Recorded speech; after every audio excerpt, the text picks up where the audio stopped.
All right, Scum and Villainy, please welcome Kevin Smith and Mark Bernardin, Fat Man Beyond.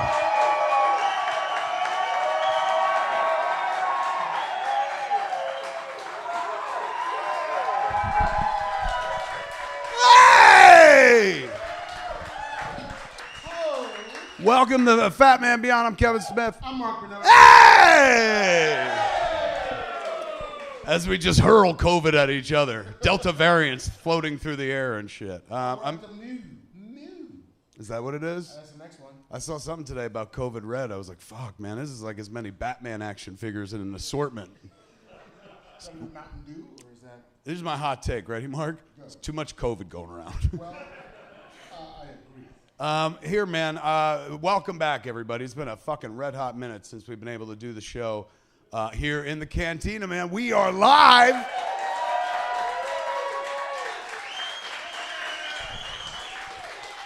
Here at the Scum and Villainy Cantina right in Hollywood on Hollywood Boulevard, man. It was fucking something going on at the Bowl tonight. It took a red hot minute to get here and stuff. Town's still alive. You wouldn't imagine that we're in the middle of a pandemic and stuff. But nice to be out until tomorrow morning when we all have breakthrough fucking infections. I don't know what we're thinking. Keep your fucking masks on. I just woke up about 10 minutes before I got here because I watched something that took so much out of me that I had to fucking go to sleep. Oh, no. Did you see that Britney Spears documentary on Netflix? I had no idea how invested I was in this story, man. Is that the Britney versus Spears one? What a great title, right? It's amazing. That's what made me watch it. I was like, great title, give it a shot. And fucking, I fell down the rabbit hole where I'm like, why the fuck did this happen? You know, suddenly I was very free Britney and shit. And I fell asleep after I watched it and had a dream that somebody fucking wouldn't let me remove my IUD. And what a nightmare that was. This fucking thing is horrifying, man. Yeah. I saw the New York Times documentary that was on Hulu. Yeah, that's up now too. I plan to watch that when I go home. Oh, now you're in it? No. Oh fuck, man. I want her to be free. I don't know why, but I do. Is this the new like NXIVM sex cult doc wave? You're like, Yeah. I'll watch all of them. I like, like she's a pop cultural force to be reckoned with, and clearly, has been around for a red hot minute, but not really on my playlist and stuff. Mm-hmm. So I only think about her as much as she pops up in the media over the years and whatnot. And you buy what you're sold. So when she shaves her head and a bunch of people are like, oh, she's crazy, you're like, oh, well, I guess that's happening. Mm. And then suddenly you get all the backstory. And you're like, not only would I have shaved my head, I would have fucking tracked down K-Fed and shaved his fucking head too. Kid went through a lot, but it's just strange to see like a grown-ass adult lose their rights over themselves. Like, it's one thing if somebody's like, we gotta fucking put somebody in charge of your estate because you're fucking crazy. But she couldn't even make decisions for herself. Yeah. If she had $10 in her wallet, they could be like, give us that. That's dangerous. And the woman is like, what, fucking, I don't know how old she is now, but when this started happening, mid-20s to early 30s, and still like out there earning millions of dollars. They were saying like she's has dementia, but yet she goes up every night on stage and fucking performs and stuff. Really fucking, it's gonna sound weird me saying it here now to you, but so unfair, Mark. Really fucking unfair.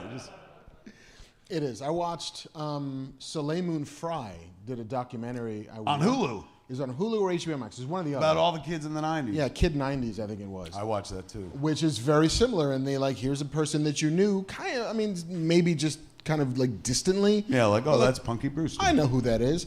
And then you're like, Punky fucked who? Yeah. Wow, how much drugs and booze?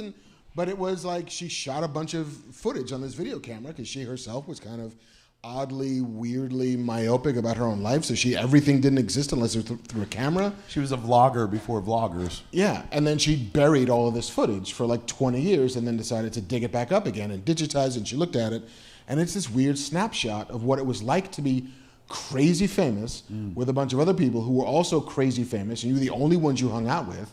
And then all the bullshit you go through is just a girl trying to grow up. And I'm self-conscious about my body, and I don't know if I should drink this much, and my parents are kind of assholes, and like just all of this shit. But it's there's Brian Austin Green and C. Thomas Howell and fucking half the Coreys and a couple of other ones you've never heard of. Half the Coreys. And then, like, you know, and also starring Charlie Sheen in a surprise fucking performance as well. It's like, dude. Yeah, really. Yeah, that was a good watch as well. It was. I feel a little salacious watching the whole thing. Like, I shouldn't be. This is somebody else's business, but I was fascinated. Instantly started fucking eyeballing my wife. Like, don't fucking do this. Don't conserve me. Yeah, really. Ugh. What have you been up to? Oh, I made a movie too, but fuck that. Yeah, we'll get there. I think the first thing we should be up to is an ad. Is that right? Yeah, because we got some shit to do today. Really? We got some ads to read. We got some news to talk about. We got some A's to cue. Fair enough, kids. Look at that, Business. man. We're back to work. Yes. We're selling shit. What are we selling this week? Well, right now. And when I say shit, dear promoter, I mean good things. Yes, delightful, wonderful things. Right now, we're selling Manscaped. Oh, I fucking love Manscaped. Shit, man. Shear your balls. There it is. Yeah, buy Manscaped. That's the whole fucking ad right there. What a great product this is. And what a great company. They must be doing well. They keep advertising on this show. So that tells me we have some fucking pube-heavy people watching this show. They walk without sounds because everything's so insulated below the belt. Fucking a series of Chewbacca's watching this show. Just like, Manscaped? I'm in on that. Yes, please. Last time I read an ad here, I just read the ad. Yeah. Because... Now you're going to perform it? No. It's just, I didn't want to get in the way of the outstanding pun work from the boys and girls. They do a great job with their copy. Oh, so... You can do it. Go ahead, man. All right, so here we go. That's what they do on the radio. They read the copy. Yeah. Autumn is in the air. The pumpkins are in the patch. We're starting already.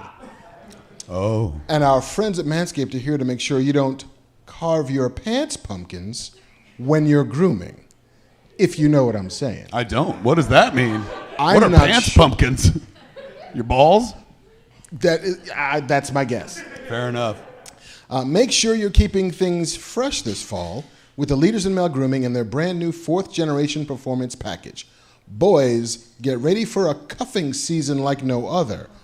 What? What is cuffing? I don't know. What the fuck is cuffing season? You looked at me and all of us like, white people, what is that? Yeah, I thought that was like a white people thing. I don't fucking know. I've never heard of that myself. Cupping I've heard of. That's where they do the suction thing. Totally. You know, or But even this is cuffing? Like, isn't that a fighting term? Like, he fucking cuffed him and put him against the sidebar. like fisticuffs? Yeah. Like the Marquise of Queensberry rules or some shit? Yeah. All right. Old-timey boxing. Old-timey boxing. Join the 2 million men worldwide using Manscaped by going to manscaped.com/fatman for 20% off plus free shipping. If only we had some sort of magical device that could tell us what cuffing is. Somebody fucking look it up real quick, man. Yeah. This is good. Cuffing season. And if there are like 3 different definitions, get the dirtiest one. Yeah, please. I don't just want like if making this your is- pants shorter. If it's an autumnal term, it's one I've never had, and I've been around for 51 years. I'm always delighted to hear new things, but I've never heard cuffing season. Right now, the guy who wrote the copy, or girl, is just like, fuck. God damn it. They really stumbled on cuffing what do we season. got? Here we go, from the audience. When is cuffing season? Cuffing season begins as soon as it starts getting cold. Sometime around the start of fall and lasts until it starts getting warm once again in early spring. There it is. We all fucking learned something. I give it up for fucking Manscaped. They taught us something, man. All right, we have a different definition. Hold on. Hold the phone. According to Urban Dictionary, the There most it is. urban of sources, cuffing season is the cold season when everyone's coupling up. So you settle for a new boyfriend or girlfriend way below your standards. So it's pity fuck season. Nice. I think I like that one better. I mean, yeah, but that one makes more sense. Yeah, no To doubt. be reading about ball hair. Fair enough. Wow. Well done to the good folks at Manscaped. Clever copy. Way to go. I could keep reading the rest of this. You better. Uh-oh. All right. It's time to bundle up with the Manscaped Performance Package 4.0. Inside this package, you'll find their Lawnmower 4.0 trimmer, Weed Whacker ear and nose and hair trimmer, Crop Preserver ball deodorant, Crop Reviver toner. Have you used the ball deodorant? I did. No. Did you? Yeah. Yeah? I mean, they keep sending it, and I'm like, what the fuck? I got to try it out. Yeah. It's refreshing. It was? Yeah.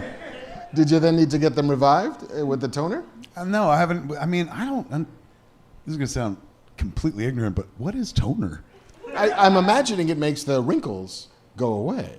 Oh, fuck. then- Is that possible? I mean, if you're I've had those wrinkles my whole life, if man. you're That'd be shaving them nuts. clean, they might as well. I mean, I feel like you Are want. you saying Manscaped is claiming they can change the literal texture of your balls? They're just calling it toner.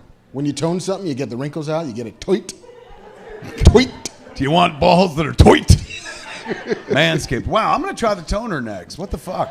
Time to get experimental. I Shit. cannot wait to hear the report back from Kevin. I would tell you, like, I'll show my wife my balls, but I've never done that in over 20 years, so I'm not going to start with them toned. She'll be like, that's what they look like? Yeah, okay, so, yeah, seal the deal with Manscaped's liquid formulations. Manscaped toner. Take your balls from Snoke to Ray. You know, because he was wrinkly and she's not. Yeah, no. I was with you. Thanks. Cool. Yeah, the Crop Preserver Ball Deodorant. Everyone knows pumpkin spice lattes and ball deodorant go hand in hand.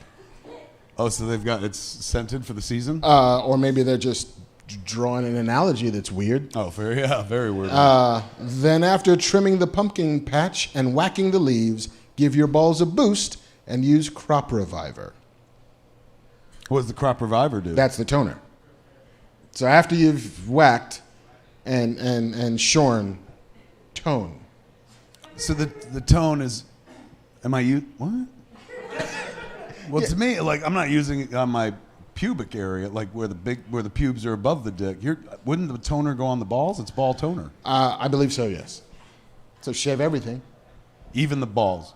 Fuck yeah, man. Wouldn't one want to use the toner first then, so they're all smooth and ready for shearing?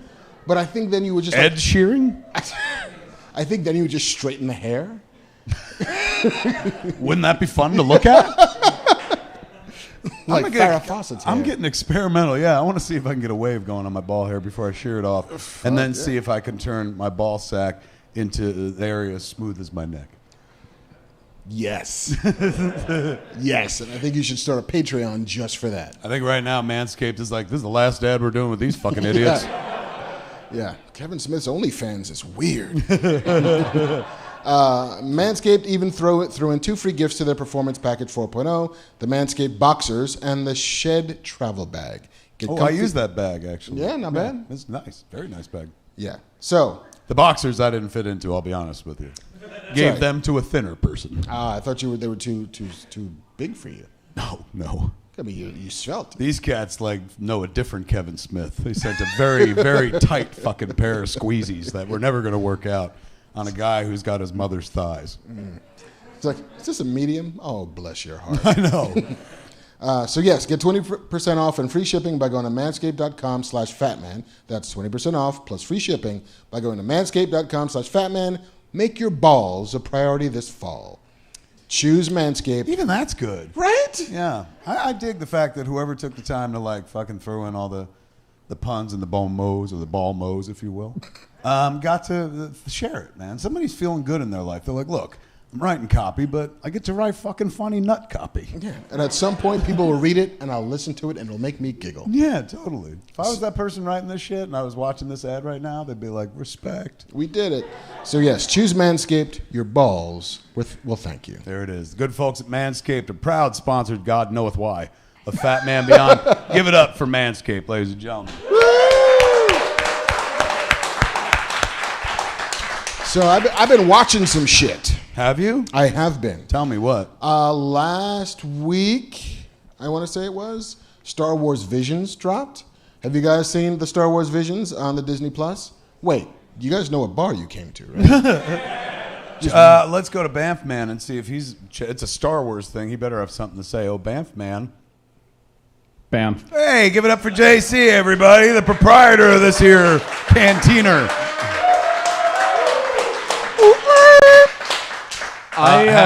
You're a big Star Wars dude. Have you watched it already? I went and saw Shang-Chi at the Egyptian last Thursday, and they had one episode of Visions after. So I got to see one episode on the big screen. Oh, shit. And it was really cool, really awesome. It looked and sounded great. But then I was working on somebody's movie and didn't watch Visions over the weekend. JC and I are in a different relationship than we normally are. Good thing your balls are clean. Yes. Toned, if you will. He's right now in assistant editor mode on Clerks 3, which we finished a few weeks ago and came home. I had an assistant editor on the East Coast named Tommy, who was a wonderful kid, did a great job. But now that we're on the West Coast, the guy who's a little bit closer is probably more apt to do the job. So just like on Reboot, JC has been working on Clerks 3 and helped us get ready for our screening we had the other day with Lionsgate, which went very, very well. Excellent. Yeah, very, very well. I saw you in the movie. Yeah, I'm still there. Yeah, oh yeah. I keep expecting you to say, I saw you in the movie. Your roles get a little smaller, and you're in the credits. I honestly think you'll be shocked at how large your role got. Yeah, it is.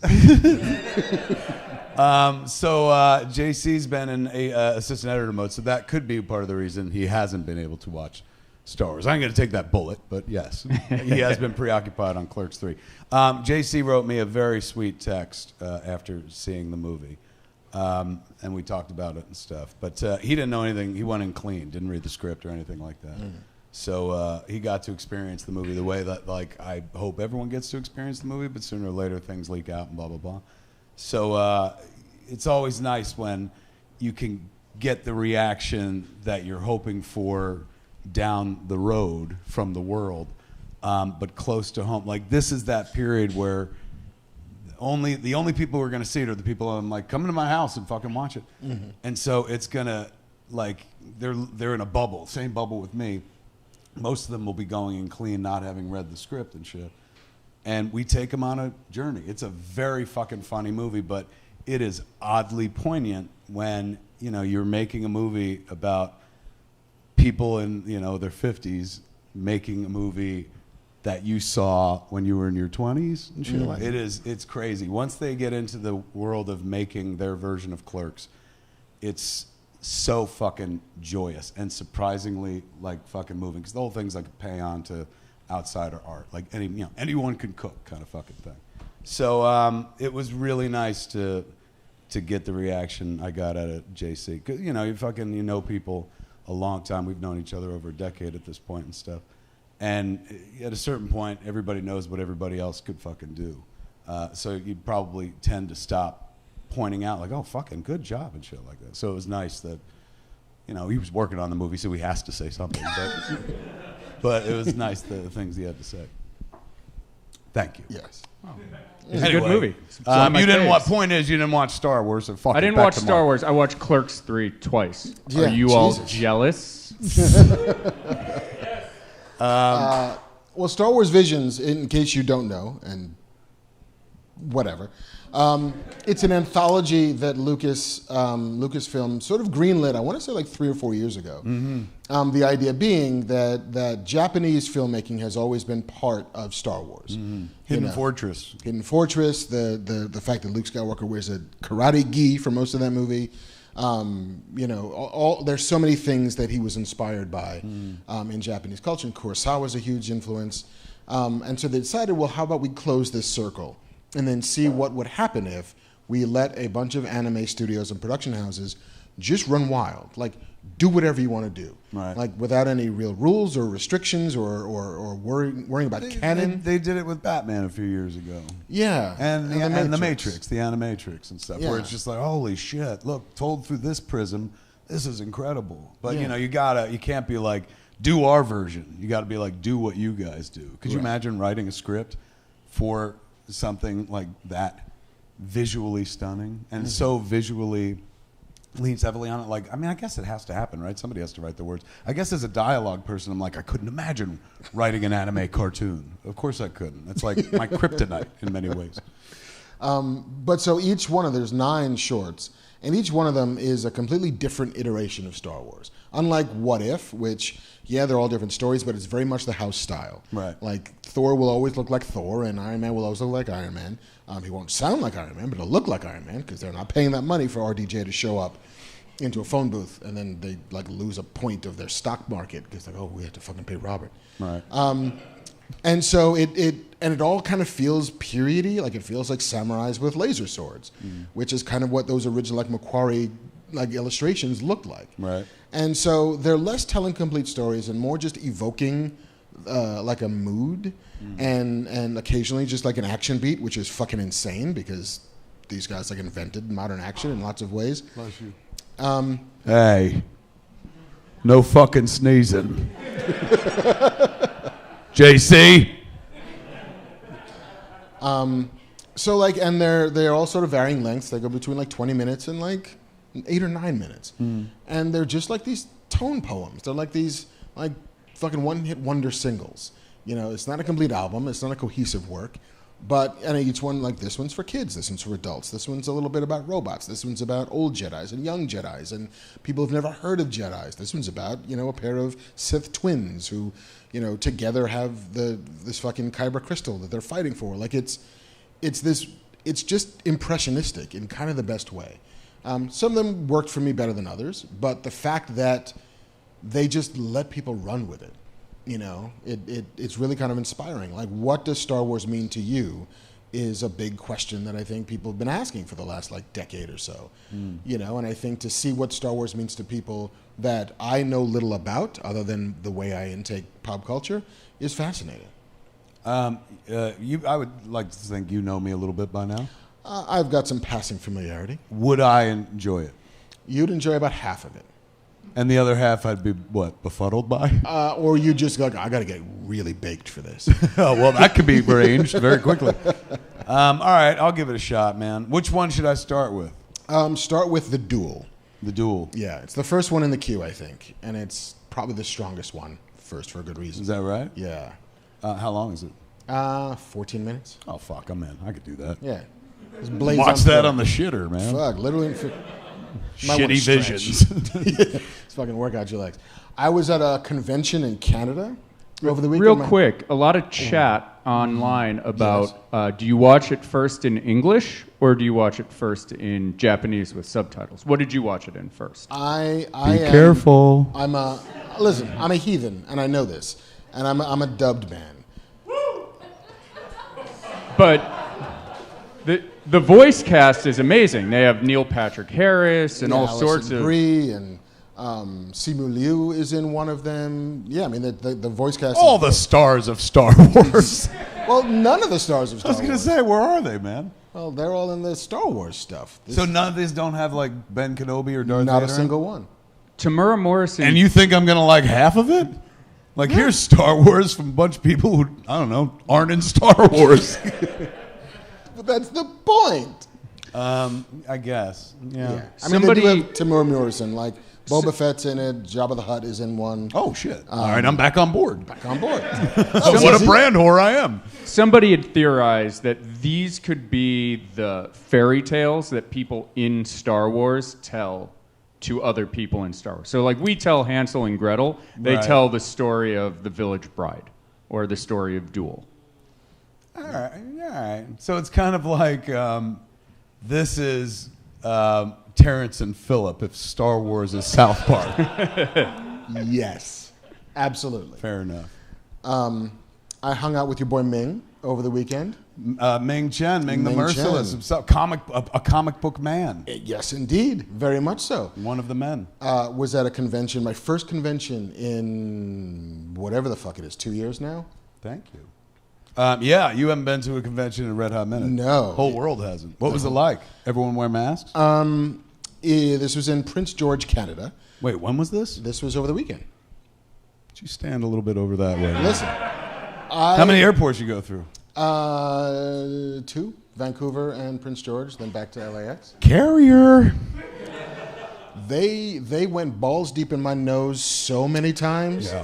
to make sure I wasn't carrying that, like, I'm cleaner than I've ever been. No kidding. I just went to Vancouver as well, and Yeah. they make you sign a bunch of documents and take tests. And even though I had my vaccinations, like, great, still get tested. Yeah. You know, they're very rigorous about letting you in. Yeah, but the convention center was also, you had to show proof of double vax to get into the convention center. Oh shit! Yeah. Wow, super fucking safe Yeah, environment. not fucking around. How many people showed up? 12. About, 4,000, 5,000. It's pretty good, man. It's not bad. Pretty good. And yeah, it's the first time I've been in a room with that many people and was like, okay, we're all fucking vaxxed. I feel pretty good about it. I've been tested a bunch. Let's make out. Fucking sloppy blowjobs for everybody. I've been tucked away too long. I need to live. Give me those Timbits. Timbits. Put those Timbits in my mouth. Yeah. But yeah, it was cool. It was Pants pumpkins. Manscaped. But yeah, it was good to be back in the sort of nerd world, and good to see, you know, fucking cosplayers, and good to see, you know, vendors making some money, and good to, you know, interview some people. I got to do a panel with Tamo Pennicott from Hilo from Battlestar Galactica. Oh, fuck. That's how you pronounce that dude's name? Tamo Pennicott. One more time? Tamo, first name, Pennicott. My God. The whole time I was watching Battlestar Galactica, every time I saw that dude's name, I was like, can't do it. Who knew it was that easy? That was pretty good. Who's a really sweet guy. Yeah, well, he's a good character. I mean, I was going to say, yeah, he's a sweet guy. I don't fucking know him, but I love this character. Hilo was a sweet guy, too. Hilo's a sweet guy. Yeah.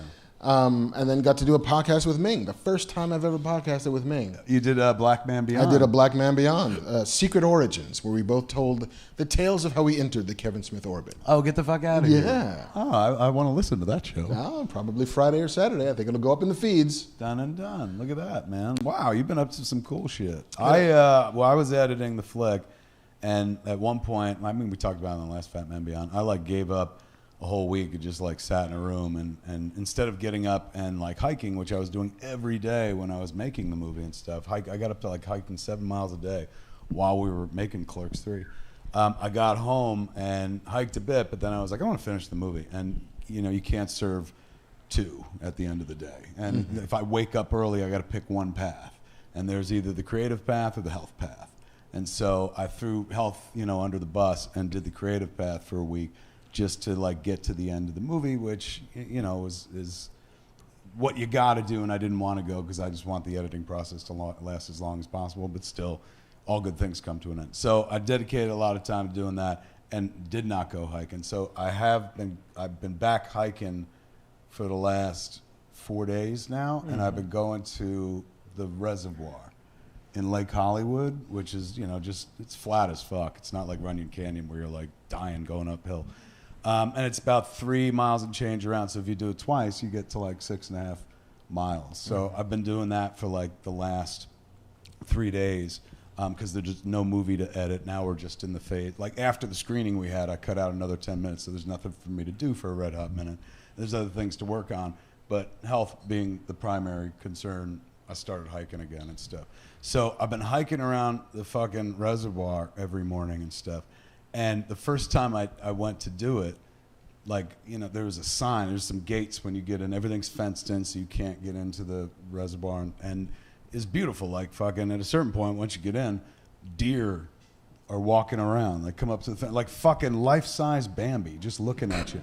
I saw 2 male deer, young bucks, I guess you would call them, with low, like little antler horns, like fucking with each other. It was entertaining as fuck, man. I felt like I was like, look at this shit, man. Where's David Attenborough's voice? This is amazing.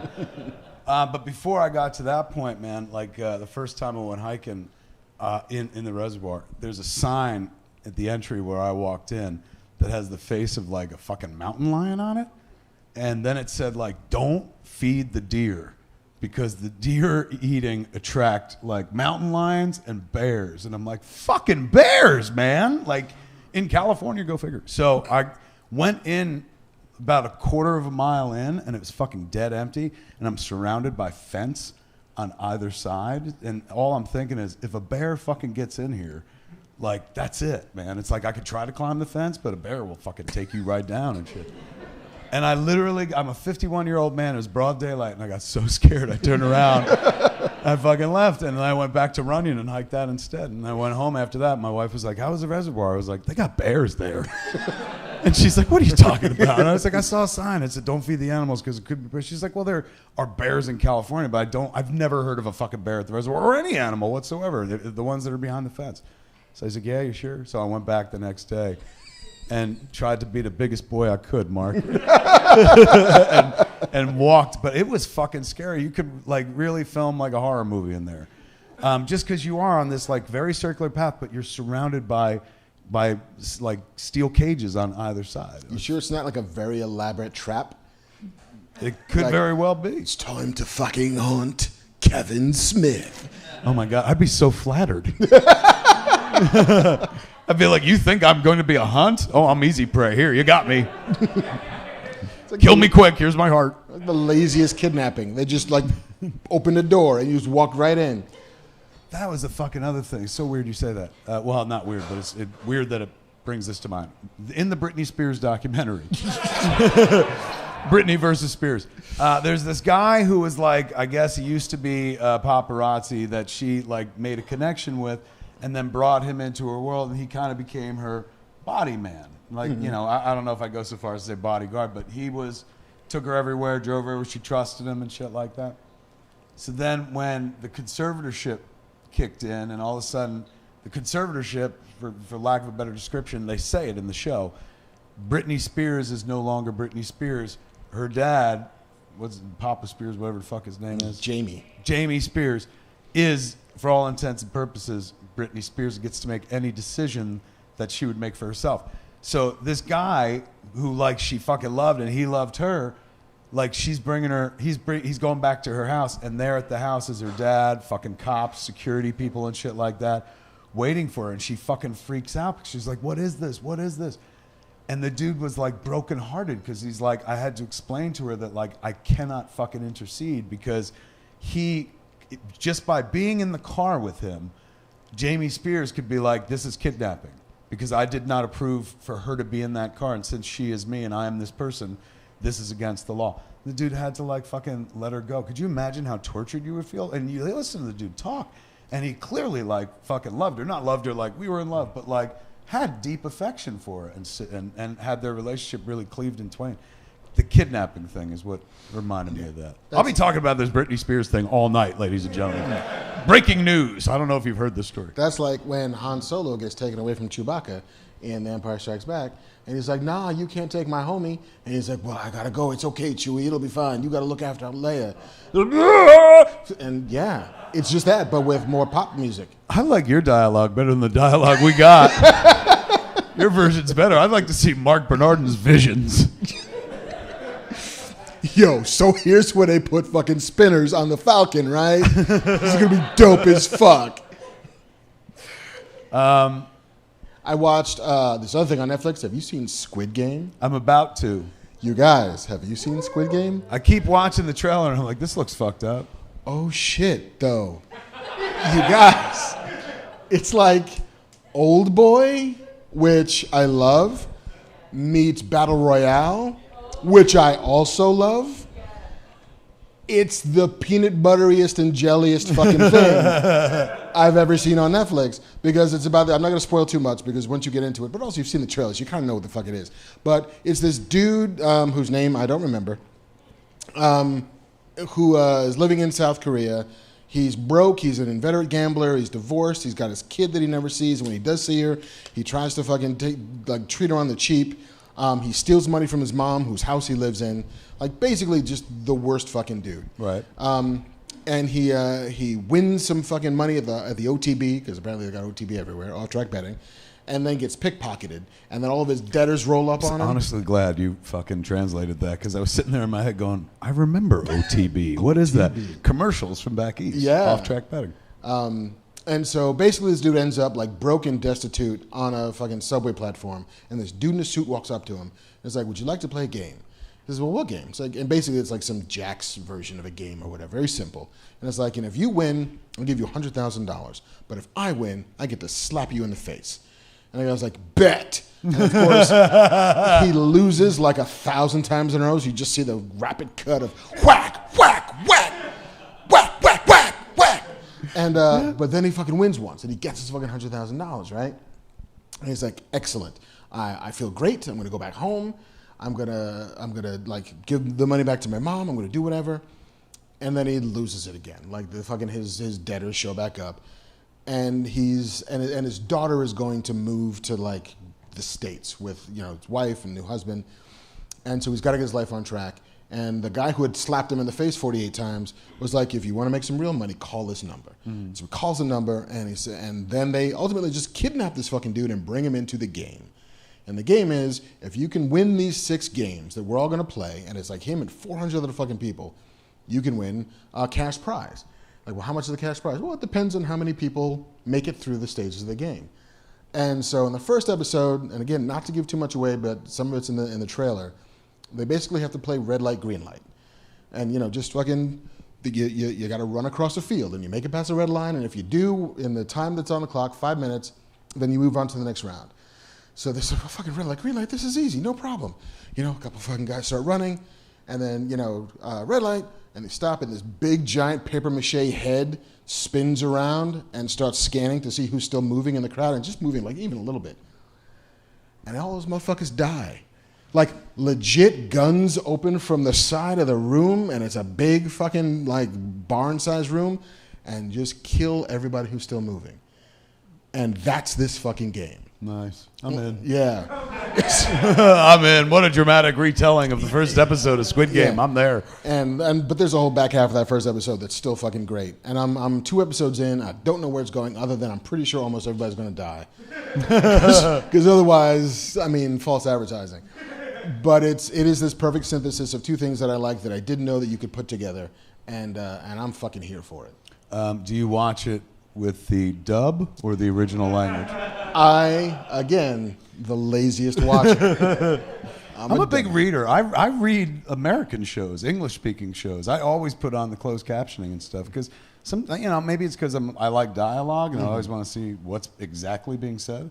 But I'll run it regardless. So I rarely even look at the visuals anymore because I'm so busy fucking reading. So I'll probably read it. Well, be my I guest. really don't. I'm not being like snooty, but dubs are tough for me. They didn't used to be, but I fucking saw Clerks as a dub, a Mexican dub, and the guy they picked for Silent Bob was so macho. Just really made me question my whole life's path. So I'll be hearing it in the original tongue. Fair enough. I want to talk about a third thing. Okay. But it's also an ad that we have today. So I don't want to make it seem as if the love that I have for this third thing, whatever the fuck, has been sponsored by the people who were taking out advertising. Fair enough. But I'll just disclaim, I liked it before the advertisers showed up. Before they decided to give us money. Yes. So where's that food going? Is that for Andrew? Andrew's Is that hungry. food for Andrew? Andrew, our unsung hero of Fat Man Beyond, finally getting a little meal back there. Give it up for Andrew, ladies and gentlemen. Getting fed. He's like, all that talk about ball toning made me hungry. But the second volume of Audible's Sandman. Look. I know. Look. Yeah, bro. You can love that. They sponsor our show tonight? Yes. Audible? Yeah. It's class, man. They're paying you twice. Look at that shit. Yeah, because I'm in that shit. I know. Wow, man, from Manscaped to Audible. Look at us. All the titans of podcasting. Andrew's got like, more! Another! Wow, this Audible show, this Audible show, I'm not doing it. This Audible show, The Sandman, which it was award-winning in its first season, it's back for a second season. It's an audio drama, not to be confused with the Netflix show. Yeah, which the trailer for which dropped. They dropped also. the trailer for. I was going to talk about that. We'll talk about this first and stuff. Because this Sandman, I'm in. I know. Yeah, Neil was real sweet. Neil and Dirk, who put it together, were like, I'd done a panel like last year for New York Comic Con for season 1s that I moderated.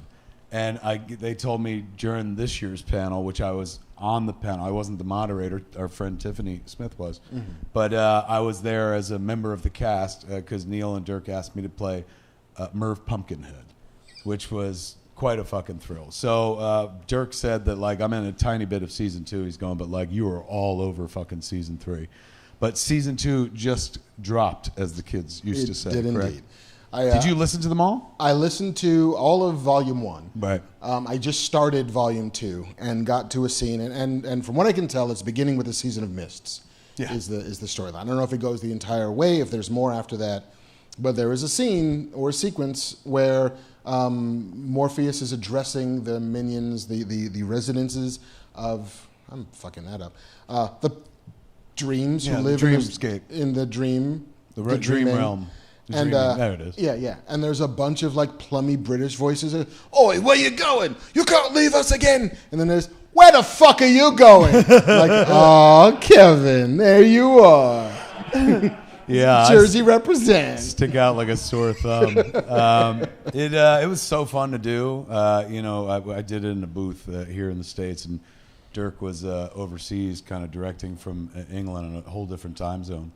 And it was magical. They always talk about how it's a fun job to do just voice work because you could do it in your fucking underwear. I didn't, because that would have Your really balls weren't showing yet. not at all. That's right. They weren't toned. But it was a beautiful afternoon, and getting to dive into Neil's like dialogue and honor the dialogue. And then Dirk was like, "Give me some ad lib," and I was like, "What?" Like in a Neil Gaiman thing? No, his words are better than mine, aren't they? But I dropped some ad libbing for Merv. That was kind of fun. But it's wonderful when somebody's like, just do your voice. Mm-hmm. Like I didn't have to come up with like some sort of silly voice or something. It's like, just talk like your voice is silly enough. Do that. But it's a wonderful program. Season 1 was fantastic. I have not listened to season 2 yet, which is weird. You'd imagine I'd rush to stick it in my ears and be like, I want to hear myself. But I've been busy with something else. But I can't wait to listen to it. It's only on Audible, correct? Only on Audible. We did a panel the other day that's going to be shown for the New York Comic Con, and James McAvoy was on it. Ooh. Because he's the Sandman in Yes. the Audible version, and he's fantastic. So, I don't know if you remember, but he was on SNL like 2 years ago, maybe not last year, but the year before, and he did there was the sketch about testing Charmin, a Charmin commercial, and he played a guy with like a thick ass fucking Delco accent. So he's like, Charmin, the booty is clean, like very, and it was just unfucking believable. I'm like, this fucking Scottish guy's got it down and shit. So we were on the panel talking back and forth, and he's like, I'm gonna go do. He had to jump off to do something else, and I was like, make sure you tell him you're gonna do it like in a Philadelphia accent. And he was just like, he's going, oh, you remember, because every time I talk to him, I bring it up. I was like, that fucking accent was insane, man. But this time he went further with it, because I said, they should have fucking used you on Mayor of Easttown, man. Your accent is so fucking good. And he goes, tell me about it. I was really mad that they didn't. He's like, because I could do the Delco accent. I married Delco. He's married to a woman from that area. Wow. So he could fucking do that like him, that fucking accent. Give it to the Wawa. Pitch perfect. Yeah, like Water. he says Wawa and water the same way and shit. Oh, it was awesome. It was so, yeah, for that reason alone, listen to the Sandman Audible podcast. It's not even a podcast. I keep calling it a podcast. What do they call it? They call it an audio drama. That's right. It's an audio drama, not Yeah. to be confused with a podcast. So I will read their talking points, most of which we already covered. The next part to the #1 New York Times bestseller, The Sandman. The epic ensemble cast is led by James McAvoy. Amazing. They spell out like phonetically. Yeah, so you get it right. McAvoy. Neil Gaiman. Cast also includes Emma Corrin, Brian Cox, Kat Dennings, John Lithgow, in case I didn't know how that one went. Right. Reggae Jean Page. Oh, who the fuck does he play? I don't know, but they spelled out reggae like it's the music. Kristen Schaal, who's amazing. She plays Delirium. And she's fantastic. Michael Sheen, Jeffrey Wright, and so many more. Michael Sheen is playing who? I'm not sure. Who is it? Lucifer, right? That's what I thought. He's playing Lucifer. Oh, okay. I wasn't sure who that was. 'Cause I'm like, Lucifer is Gwendolyn Christie on the show, but Michael Sheen in the audio Yeah. drama. It's never only a dream. Go to audible.com/dreaming. Listen now is the last thing we're supposed to say. Honestly, this is what I'm Yeah, go listen right now. In fact, shut this shit off. We're clearly forgot how to do the show. Go listen to that. I'm going to start listening to that on my hike, man. Yeah, it's great. Yeah, especially because like I love one of the guys in the show. I'm a huge Kevin Smith fan, so I can't fucking wait to hear that. Can't wait to hear what he does. Yeah, I feel what he could do with Merv Pumpkinhead. That is definitely worth your time, ladies and gentlemen. Let's jump over to another Sandman thing, that fucking trailer.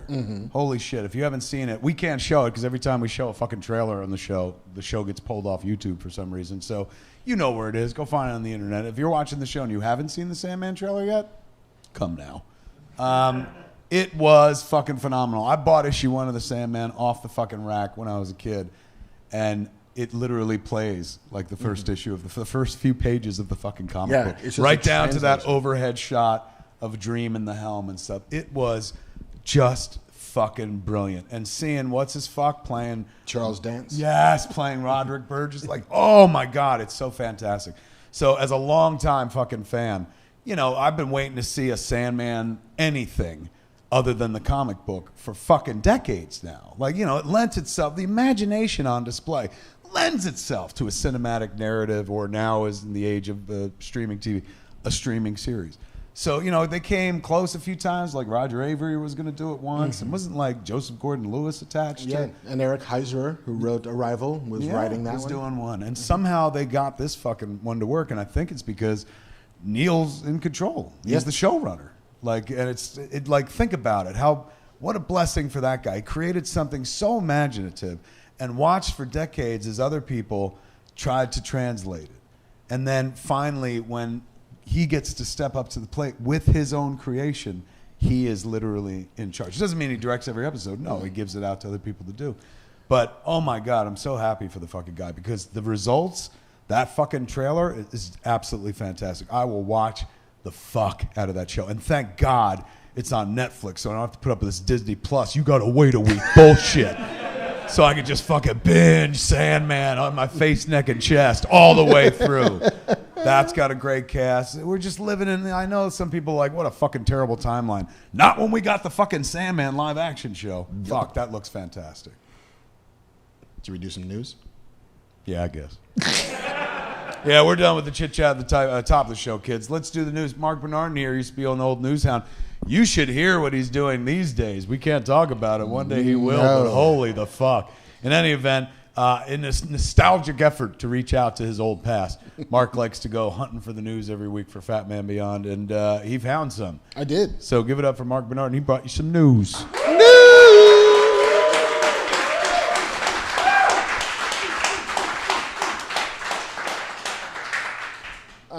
Forgive the scratching. I'm not like fucking Tyrone Biggums. There's just like a You couple. forgot to use your ball toner on I your know. neck. There's like a couple flies just swimming around. I'm like, ooh, itchy, itchy. Anyway, the first story is both an inevitable story and a somewhat sad story, Okay. which is Marvel is suing to hold on to the rights Thank you. to the Avengers characters like Iron Man, Spider-Man, Doctor Strange, Ant-Man, Hawkeye, Black Widow, Falcon, and others. And they're suing the I guess the heirs of the creators, which It's not a great look. not a great look, you know. And Marvel's had some issues as of late, especially when, I mean, I guess we did break news when we had Ed Brubaker on the show to talk about like, here's how much I was not paid for. That really fucking traveled. It did. Like, I kept reading about that in articles about the comic book industry and about, you know, Marvel and their treatment of the talent and blah, blah, blah. For weeks after, they would be like, you know, Ed Brubaker on the Fat Man Beyond bugs. I was like, I know that show. Holy shit. I was there. But yeah, because last month, the administrator of Steve Ditko's estate, Steve Ditko, who's a co-creator of Spider-Man and Doctor Strange, filed, As well as the sole creator of The Question. indeed, filed a notice of termination on As well as a Spider-Man. big Ayn Randian. Okay. Yeah. That's where he eventually, like, kind of disappeared from comics, and he would write very Ayn Randian comics. Manifestos. Yeah. All right, good for him. But not like manifestos, like, you know, from a fucking Not the cabin. Unabomber, Yeah, but- not that guy, but just very, you know, I don't know how else to describe it, very Ayn Randian. And that's, I'm not saying that like it's a bad thing. It's just an That's what he was interesting thing. doing. That's where he went. Because some people are like, how come he wasn't as vocal as Stan Lee? Number one, he didn't have that personality like Stan did. Stan was an amazing self-promoter. But he walked a different path. He had different ideas. Yeah. One of his ideas that he passed down to his heirs is they filed a notice of termination on Spider-Man, which first appeared in comic book form in 1962. Under the termination provisions of copyright law, authors or their heirs can reclaim rights to once granted to publishers after waiting a statutory set period of time. And according to the notice, Marvel would lose rights to its iconic character in June 2023. Marvel is facing other termination notices. For example, They better get that fucking, No Way Home movie out fast. Stan Lee's brother Larry Lieber filed termination notices over his brother's creations this past May. Don Rico, who created Black Widow, is part of that. And they're all being represented by a guy named Mark Toberoff, who famously represented Superman creators Jerry Siegel and Joe Shuster in their unsuccessful termination bid against DC. So Marvel is, naturally, because this is what you do when you're being sued, they're countersuing and saying that all of their creations and all of their contributions were done under a work-for-hire agreement, which means that everything belongs to Marvel. So this is the, I guess, textbook definition of bad luck. Very much so. Given that we're still in a phase, which began with Image Comics, of creator ownership and creator control and creator valuation. And Marvel has traditionally, historically, not been awesome about that. DC's been a little bit better, but... And when we say Marvel, we mean the... Publishing. Yeah. Marvel Studios is a whole different thing that is now inheriting some of the problems of the past, which is they didn't take care of their creators the way they should have. All I could think about is all I could think about the families who are like, we want our piece. Good for them. I hope they get something. But can you imagine poor Kevin Feige who's just like, fuck. Yeah. Like, come on, man. Just give him money and let's get this over with. Just do the right thing. Because the dude just wants to keep making those fucking movies, man. And, this is kind of disruptive to say the least. And like you said, it's kind of a bad look to have to countersue and be like, we're going after, Steve Ditko's relatives. Right. Because Spider-Man's ours. He belongs to the mouse. I get it, but yeah, it would seem like it'd be so much easier to just reach out to these families and be like, here's a figure. Let's negotiate rather than like, I'm sorry, but we're going to go to court against you like you're going to court against us. Yeah. And should Marvel's countersuits fail, that means that they would have to ultimately split down the middle the revenues earned from all of these characters. Oh my God. Wouldn't you love to have the name Ditko right now? You're about to be so fucking rich. Yeah. This is going to happen to Jay and Silent Bob one day, right? It probably will. I'm ready. I'm ready for him to go into the public domain. That's fine. Yeah. I remember reading... no. I'm the creator. You're the creator? So it comes back to me. I'm going to sue myself. Fuck yeah. I remember reading an interview with Todd McFarlane, who was talking about the reasons why he and Jim Lee and Rob Liefeld and Eric Larson Booked and the gang and went to left Marvel. And ultimately it was like we were seeing, images we had drawn of characters that, yes, belonged to Marvel on T-shirts, and not even that we couldn't get any money, but they wouldn't even give us T-shirts. Yeah, that's kind of... And he said, listen, it wouldn't have taken much for them to keep us, but they wouldn't have even given us that much. And then we left, and we formed Image, and we changed the business, and, we for a hot minute, had a bigger market share in the business, just making our own shit than Marvel did. And similarly, it wouldn't have taken much for these estates to just stand down. So listen, all right, you guys are taking care of the characters good, they're more popular than they ever were. Here's your annual X check. And didn't Warner Brothers eventually there's something, maybe it's Supergirl or something, but now in the credits it says something about with the gracious fucking rights from the estate of Jerry Siegel or something like that. I think I saw that credit somewhere. So it seems like sooner or later they're going to have to negotiate. They're going to have to do something because this train is moving. And at some point it's going to come to a head where a court will decide who's in the right and who's in the wrong. When does this shit happen to Batman? Because I want a piece. Once he enters the public domain, I'm like, fuck that, he's mine. He's from New Jersey. Yeah. I mean, I think that they might have already had that version of it between the estate of Bob Kane and the establishing Bill Finger as a co-author. Right. But I think DC might have closed that loop already and made it so that they are now the technically corporate authors of Batman. And Marvel is going at that, but a different path, a litigious path. A litigious path. And which, again, as you pointed out, they're being sued. They're just countersuing. Right. It's not like they woke up and they were like, let's fuck with these people. They're trying to defend what they feel is now their trademark, their copyright. Indeed. And what is ultimately billions and billions of dollars. Who do you think wins, David or Goliath? If I had to guess, I would say Goliath, not because they're right, but because they have more money. And I think that at some point, long-term legal battles always come down to it's a spending arms war. And who can do it? Who can keep paying lawyers? Who can stay in the fight longer? and Disney has more money than anybody. I mean, think about it. Like, these people who are going after Disney, they have to hire a lawyer, and those hours bill up. Naturally, the fucking lawyer's like, look, I take a piece if you get a piece. If you don't get a piece, I don't get anything. Disney doesn't even have that arrangement. They're like, we just have thousands of these people on staff just waiting to fucking do shit like this. Like, fresh out of fucking college or not, they know how to. This is literally the thing they were hired to do. Yeah. So I'm no legal scholar. That is just what I get from like random episodes of The West Wing that I saw. But you know, David versus Goliath. It's always harder for David to win. But you know, I hope there is some resolution that makes both parties happy, because I don't want to see Spider-Man go away from the movies. I know, it's weird because I'm like, I don't know what side I'm on, because I want Spider-Man movies to keep happening, but I also, you know, fair is fair and shit like that. Pay those men their money. Yeah, it's that simple, man. Fucking Malkovich, those guys. Yeah. Were you a Babylon 5 fan? I was a Babylon 5 respecter. I respected its existence, and J. Excellent. Michael Straczynski created it, and it was his. But I didn't watch, no. No. But very familiar with it. Yes. And it would before that, what was that fucking Joss Whedon show everybody loves? Firefly. Firefly. This was that fucking show that like had a hardcore cult audience that like followed it very ardently. Yeah. I was a Deep Space Nine fan, and they were like the Beatles and the Rolling Stones of space station set science fiction. Right. In the early 90s. They both premiered within like 6 months of each other. Right.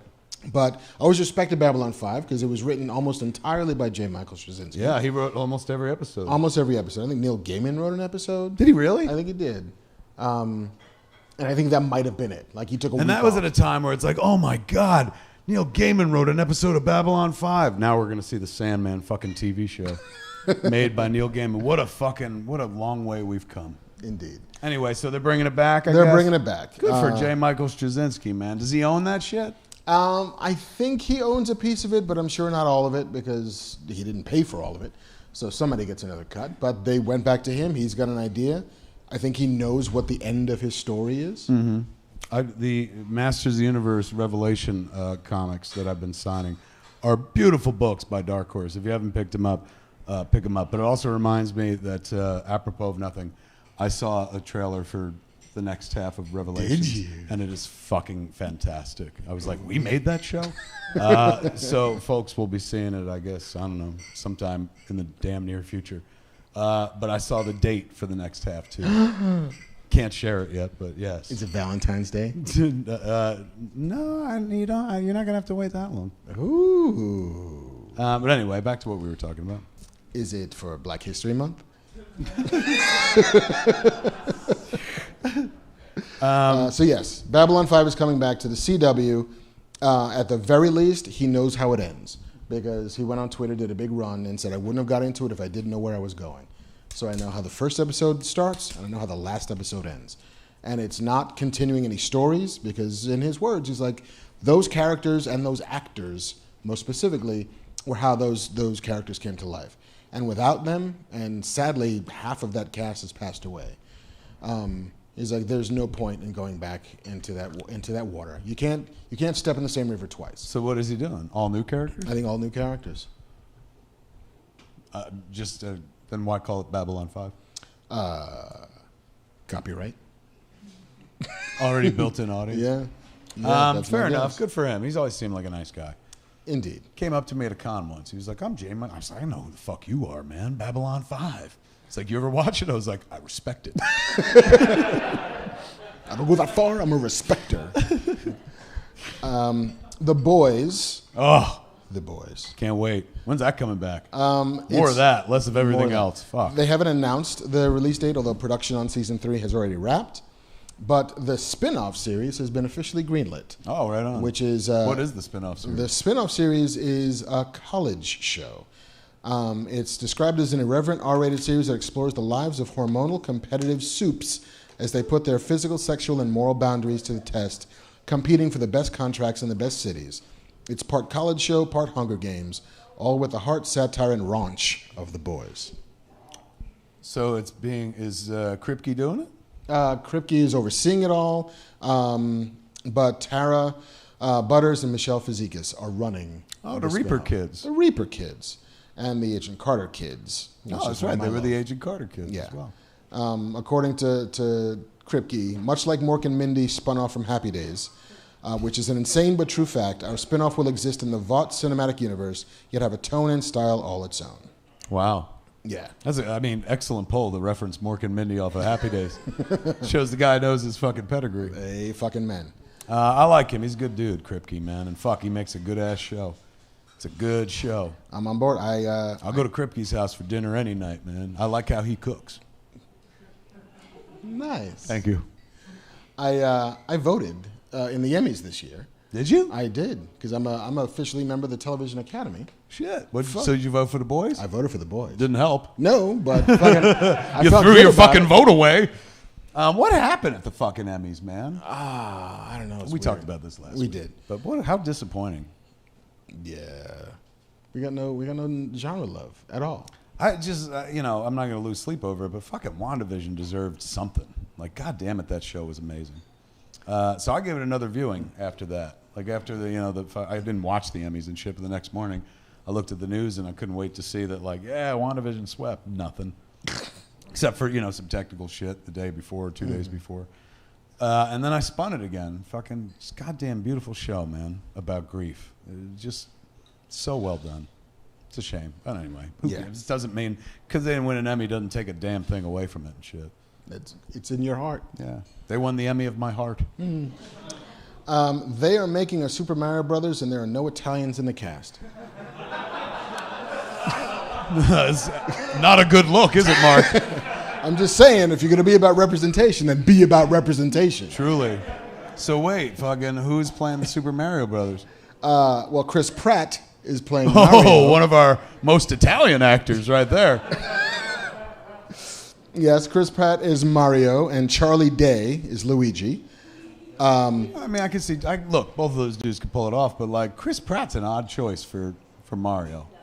No, he's not. He's a good choice.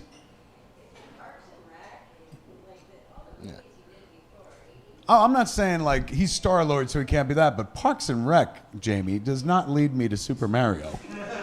Well, maybe Lego Movie leads you. Don't gaslight me. It's not a good choice. The Pratt fucking contingency over here, like leave him alone. He's my Chris. I like Chris Pratt, but he doesn't. In a world that caught me off guard, where I was like, "Oh, who's he playing?" Because I've seen him playing Princess Peach before fucking Mario. But there he is. Something tells me, it's me, Mario, is going to sound a lot more heroic. Or I was gonna say, are you even allowed to do that shit if you're not Italian?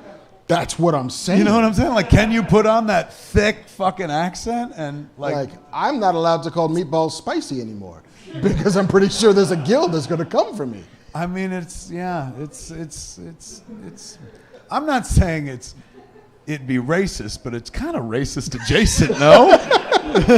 To like have somebody be like, "It's me," and it's like, "No, you're not. I know who you are." Well, it's going to be like that beat in Bowfinger where they're trying to get Eddie Murphy to be like, "It's not me, suckers!" Like, at the end of the movie, they're going to build all the way. Like, he's doing all this shit, fucking bouncing on stuff, getting coins, like, taking fucking Koopas out. And at the end, it's like, "It's me, Mario." Yeah. Well, then what am I here? I don't want that guy. Who? All right. I mean, in a world where we're sitting going like, it ain't him. Who would it have been? Look at the monitor.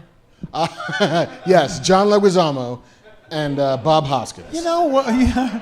You know what would have been interesting though? Like John Leguizamo. How do you say it? Leguizamo. Leguizamo. Thank you. Played Luigi. You know, he's fucking still. He's huge. Yeah. Maybe he gets to play Mario this time. But then he's not Italian No, either. What the you- fuck, man? you- Like You know who you get for fucking Mario? one of the Sopranos? Stanley Tucci. The Tooch? The Tooch.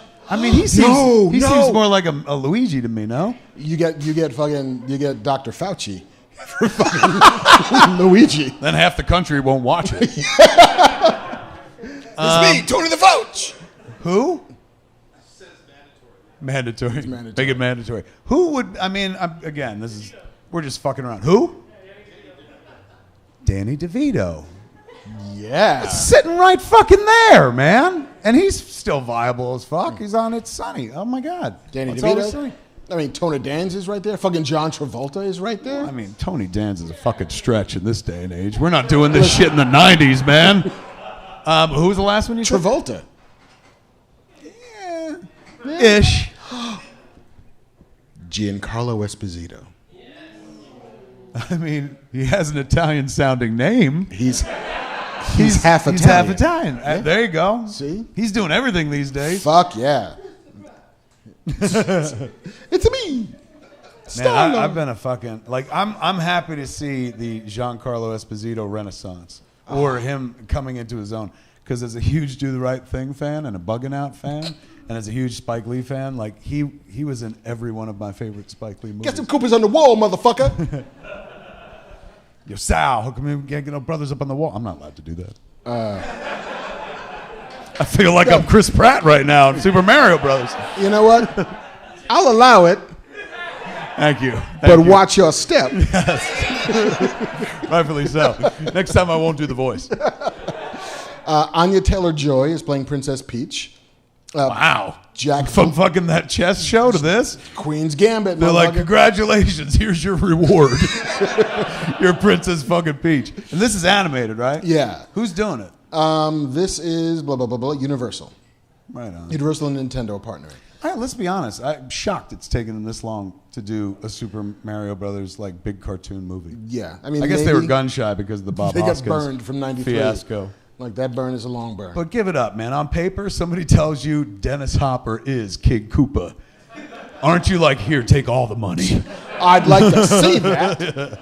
But yeah, so Jack Black is Bowser. Keegan-Michael Key is Toad. Seth Rogen is Donkey Kong. Oh, shit. Fred Armisen is Cranky Kong. Kevin Michael Richardson is Kamek. And Sebastian Maniscalco is Spike. Maybe the only Italian in the cast. Yeah. So that's Are you happening. saying that just because he has a vowel at the end of his name? It's a guess. I mean, I might be It's wrong. not racist, but it's racist adjacent. Yeah. It's stereotypical. I will not boycott this, even though they didn't cast the right guy as Super Mario. And again, I like Chris Pratt. I think Danny DeVito is probably a stronger idea. Universal, call us. We'll arrange a meeting. Yeah. What about Jump in, Banff man. What about the Karate Kid, Ralph Macchio, coming off of Cobra Kai? It's true. He's huge. He's riding high. I see him more like a Luigi, though. Because Luigi's thin. Maybe that's why. Like, all these people you keep bringing up are thin. I'm like, he's too fucking thin to be Mario. Mario's got some girth on him and shit. Like me before fucking Tucci, as Super Mario. And I ain't Italian at all, but I am from New Jersey, which is kind of the same thing. Which is Italy adjacent. Yeah. Italian adjacent. Bobby Cannavale would also have been good. He's actually Italian. Yeah, he is. He is. Joe Fucking Joe Pesci. What a brilliant idea, man. Oh, the Perfect best ve- Luigi is Joe Pesci. And it's the perfect vehicle for him and stuff. Like, he's an older gentleman. He don't want to be upset all day. It's like, you just come in and say some shit into the Yeah, mic. you stuttering prick. It's a me. It's a me. It's a me over here. I can't even do that, right? Like, Yeah, it's tough. there's lines everywhere Feels now. like we're boxing ourselves in. A couple of quick hits before we bounce into our final ad. Okay. Oh my God, we have 3 ads today? We are flush, motherfucker. Look at that. Star Wars Andor has finished production. What is that? That is the prequel to Star Wars Rogue One. Did you not know that they were doing this? Fuck no. What is this? Wow. You knew about this? Yeah. Did anybody else know about this? Who didn't know about this? I'm with you. Okay. There's a whole movie called Endor? It's a TV series for the Disney Plus. Is it- Andor. Cassian Andor. Oh, I knew about that show. I thought you said Endor. I was like, we're getting an Ewok show? And this snuck by me? How the fuck that happened? Well, they're I'm very getting small. old. They're very small. They did. They went right by me and shit. Andor. I heard about Andor. this. Yeah, I'm not as excited for that. Which is why it's a quick hit. Yeah. I mean, I'll watch it. Don't get me wrong, but like, you had me at Endor. I was like, fuck yeah, that's a good idea. Let's do it. And I thought it was a prequel where it's like, this is where they build the fucking Imperial base on the moon of Endor. I was like, holy fuck! Now we're back in line with Star Wars, man. You should call them and do that show. No way. About John fucking Favreau and Filoni doing a perfect job of Star Wars. Fuckers make me excited about Star Wars again. So they need no fucking help from me except me being on this show going, watch more Star Wars. Not counting the fucking Visions thing, which I haven't watched. I'm just glad it's there. Yeah, I'm glad it exists. The Witcher, the season 2 release date has been announced. It's December 17th, and they've already announced they're picking it up for a 3rd season as well. So if you would like to toss a coin to The Witcher, you will have ample opportunities to do so. Is that a thing they do in the show? It's a thing. It's a song from the show, which actually charted. Yes. Who does that song? One of the bard who's in the show is a character who sings a song called "Toss a Coin to Your Witcher." And it charted? It did. Wow, this show's popular. Yeah, very much so. And finally, there's a new Star Wars Black Series figure coming. George Lucas in Stormtrooper costume. Get out of here. Yeah. It'll be out in I mean, haven't they done a George Lucas figure before? Was his name backwards or something? They did. I think They've done a couple. They Oh, look did- who's in. Fucking Yeah, Batman. Batman is like, oh, I know this Star Yeah, Wars. he's like, this I could talk about. I didn't see the other shit that's new, but I know. I about the old know, stuff. I know, because I went to Star Wars Celebration 3 or 2, Star Wars Celebration 2 in Indianapolis. I ditched finals in college to go to Indianapolis and hang out with Star Wars people, and I waited in line for a full day to get George Jorg Sakul, which is Lucas Jorge backwards. Sakul. And he was an X-wing pilot. Yeah. But then they also did a George Lucas's Stormtrooper as a mail-away figure in like 2004, I think. But these are the Black Series, or like Yeah, the yeah. 6-inch. They're bigger. It's coming out in 2022. Time to celebrate the 50th anniversary of Lucasfilm Productions. Ooh, what's that? A pair of Batman Vans, which are fucking gorgeous. To the point where I was like, ooh, can I steal them? But they're size 4.5, so. I got small feet. They're not that fucking Yeah, small. squeeze, motherfucker, squeeze. Yeah, really. But I would squeeze them into theirs, man. Go geisha for those shoes. Is that all for the That's quick the end hits? of the news, my friend. There it is. Mark gave you the news. Give it up for Mark.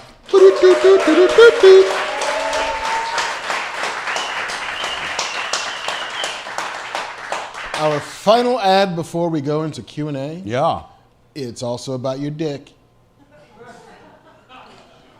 Blue Chew. Oh, the good folks at Blue Chew, ladies and gentlemen, proud sponsors of Fat Man Beyond. God knoweth why. Apparently, we've been selling some of this because they Apparently- would stop advertising if somebody wasn't buying. So some folks in the audience are really interested in getting erections.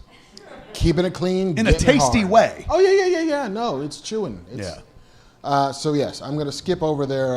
It's summer camping season. Let's talk about pitching tents because now it's fall. What the fuck? That's good copy. It's not bad, but Yeah, it's but now, it's it's late a bit in out the of date. season, yeah. It's, I mean, it's still California. Like, you still pitch a tent whenever you want. That's very true.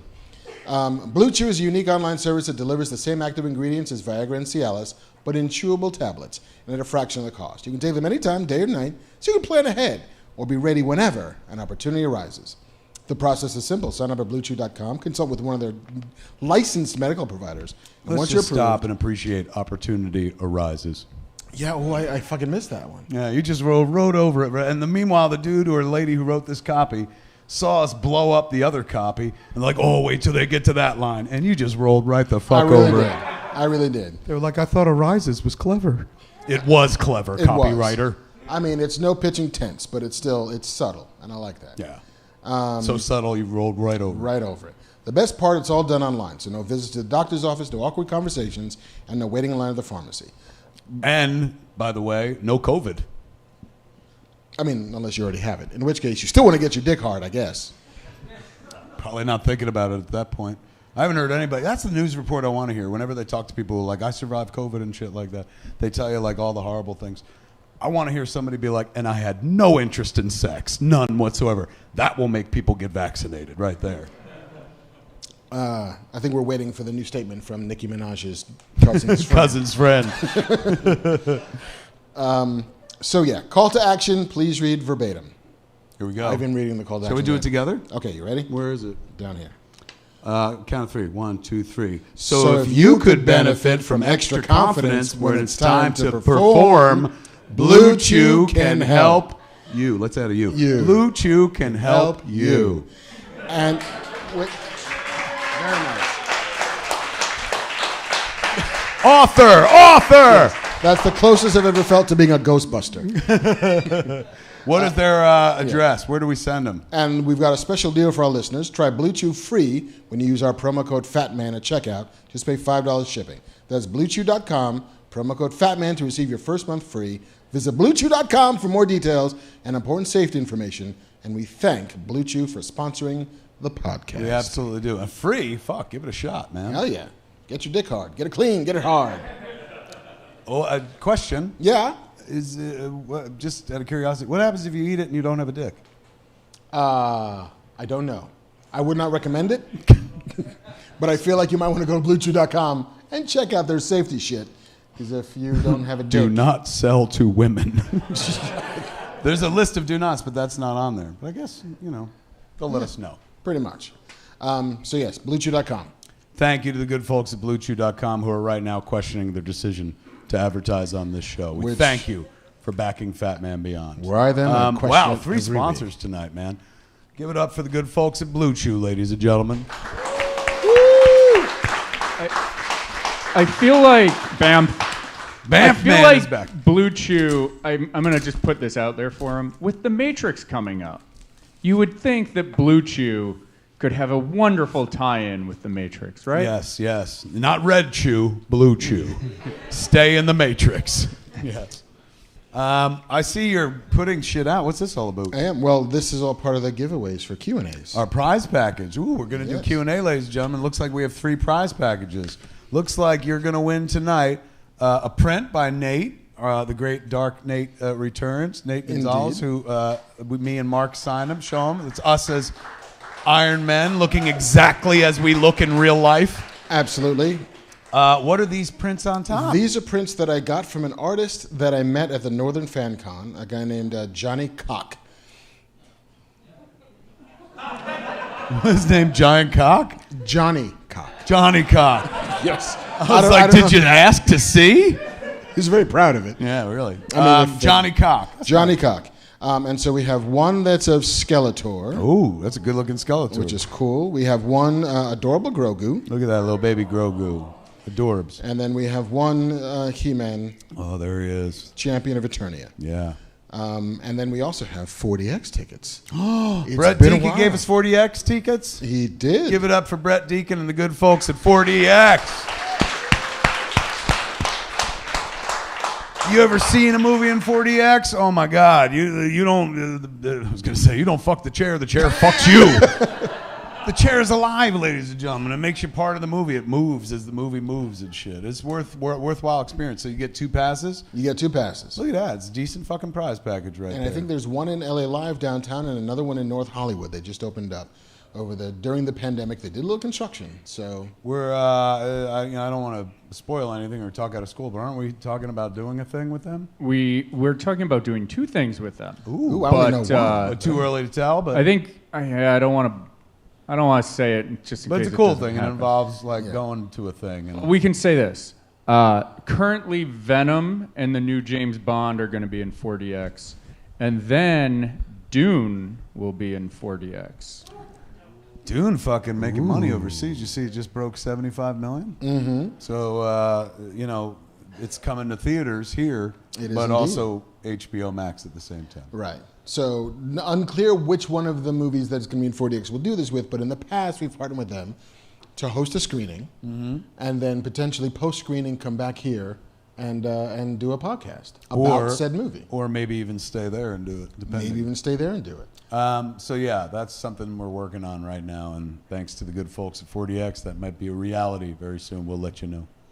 Okay, these are the prize packages, ladies and gentlemen. This is what you're going to get if you ask questions. I always feel bad for the people when we do the home show because they ask questions, they don't get shit.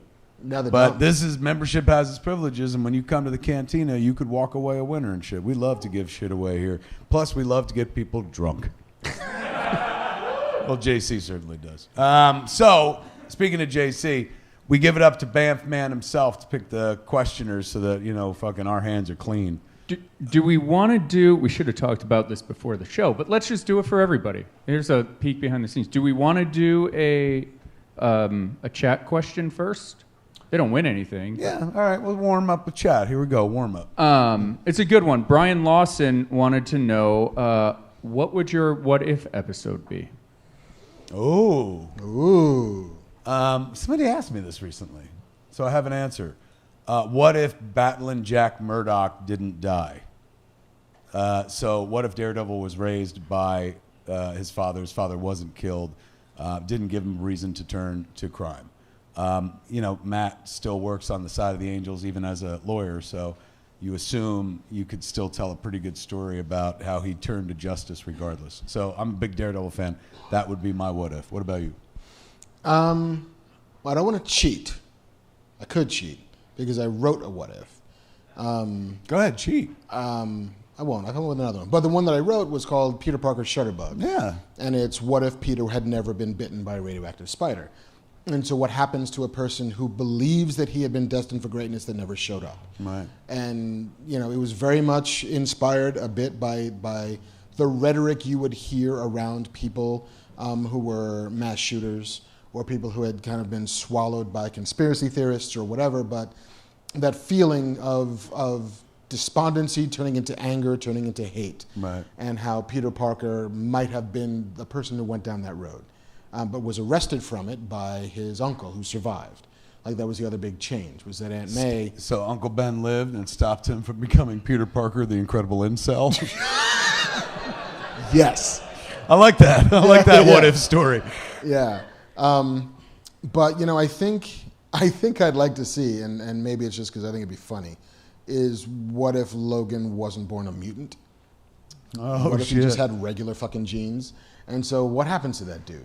And I'm not going with like Civil War Logan because that was a retcon that never quite sank with me, Right. that he's immortal. But what do you do with a dude who's just tiny and angry and hairy? And how You does let him play Super Mario in the cartoon that they're making. I just imagine him as like a dude who owns a bar who just really likes getting into fights, and really likes to drink. Like he's Sam from Cheers. Basically, it's an episode of Cheers With a really short Sam. with a really short Sam, But who- also has an interesting haircut. yeah. But that's just because he's freaky that way. Yeah. I like it. I'll be honest with you. Your Peter Parker thing is lead with that. Fucking a dope story right Yeah. there. I remember when you told me that. I was like, that's fucking clever. That's really cool. So yeah, either of those two, but probably Peter Parker because he said so. There it Alright. is. There's the freebie. What about yours? There we go. We're going to Dennis over here. Come on over. Dennis! Hey! Welcome, Dennis. Hello. How are you? Doing well, thank you much. It's like this I'm is, looking in a mirror, Dennis. Yeah, I know. No yeah, wonder I felt so warmly toward you. I'm like, Dennis! thank you. Like, look at him, Mark. My man. I got a good question, and it is a what if. However, what if Kevin Smith never met Mark Bernardin, and Mark Bernardin never met Kevin Smith? What would you guys have maybe have done? And what have you? I'm pretty sure I'd be president right now. But I was on a path, and then I met Mark. And also, what have you not done based on if you guys never met? What would I have not done? I was doing Fat Man on Batman, and Mark was like a guest on that. But then the show shaped into what it is, and this show is vastly different from what it began as. It began as me in a room with a person having a conversation, and it's become a fucking cabaret show. So I love that. I love being able to come here. I love this place. I love doing the show from here. And I love being able to do a show where every once in a while I talk about the shit I'm working on, but it ain't about me and mine. All the other podcasts I ever had, pretty much about me and mine, with the exception of Hollywood Babylon. Quite like Hollywood Babylon. Fat Man Beyond is something I look forward to because it's not me crowing about my own shit or fucking in a salesman mode. It's me being a fanboy. It's me at my most basic. And that it keeps one human. You know what I'm saying? Like to still be able to fan out on shit. Like, a lot of people on my side of the fucking fence won't tell you what they like. You know what I'm saying? For fear that you'll judge them. Like, ew, you like that kind of shit? You know, I take a lot of shit for like people like, who's your favorite filmmaker? And I'm like, Kevin fucking Feige. Like, he's making the movies that I love right now, so I like him. And people are like, come on, I mean, a real filmmaker. But like, that's what does it for me. So being able to do this show the way this show is now compared to what it began as is a blessing in my life. Makes me happy. It's something I look forward to. And I wouldn't have that if me and Mark hadn't started doing it on a regular basis together. Bless you. And fucking, I know we're getting that breakthrough. It wouldn't be what it is today without Mark and stuff. But I mean, I've said this before too. Like, Mark was working at Entertainment Weekly at a certain point, and for some reason he was in charge of a panel at Comic-Con, an Entertainment Weekly panel where they got to pick what was it was like The Visionaries. Visionaries, and it was Zack Snyder, Frank Miller, Judd Apatow. Like, these were fucking huge names right at that point too, and this is around 2007, 2008 and shit. And he threw me on that fucking panel as well. And at that particular junction in my life and career, I did not feel like a visionary at all. But to be included up there, like, meant the absolute fucking world to me. It came at the absolute right time. And, you know, I'm sure when he asked me to do it, he was filling the slot. I don't think he knew how much it would fucking mean to me at that particular moment in time, but for the rest of my life as well. I always think about that, man. It gave me the fucking moment where I could sit next to Judd Apatow, and like, Judd Apatow was just on fire, doing the kinds of movies that like I used to do and stuff like that. And Judd Apatow like took the moment. It was very sweet of him. And he was just like, look, you know, we're just all fucking running the trains on the track that Kevin Smith laid. And I gave him the biggest fucking hug in the world because it meant the world to hear that. You know, like, I stood from the outside and was like, seems real familiar. I wonder if I had any influence. And it was a beautiful moment to have the dude in front of fucking 4,000 people like say that. Came at the absolute right time in my life where I was not feeling like I'd laid any track whatsoever. I was like, I was irrelevant to all this shit. Like, what am I even doing here and stuff? Him putting me on that panel made me feel relevant again, and did make me relevant for that cycle, you know, put me back into the news cycle as well. So without Mark, I wouldn't have had that either. Wow. I wasn't. Stop. Let's see what Mark says. Truth be known, I was not filling a slot. You were the first person I asked. So what happened? Like, you got me, and then you got like Snyder and Apatow. You're like, fuck, I started too low. Oh my God, I could have got Spielberg if I kept trying. You know, it's there's parts of my life now that have been improved immensely by having done a show like this, because this had never been an ambition of mine. You know, the outward-facing, public-speaking part of it was never a thing I wanted to do, even though I had moderated panels at Comic-Con, and even though I had spoken at times at length to vast amounts of people. And as a writer, you had a voice. Right. Like, I was able to communicate, but I never, like, this was never a thing that anybody but me was supposed to see. And so, you know, doing a show first on audio and then on video and then live, so much of the job of being a TV writer is not actually writing.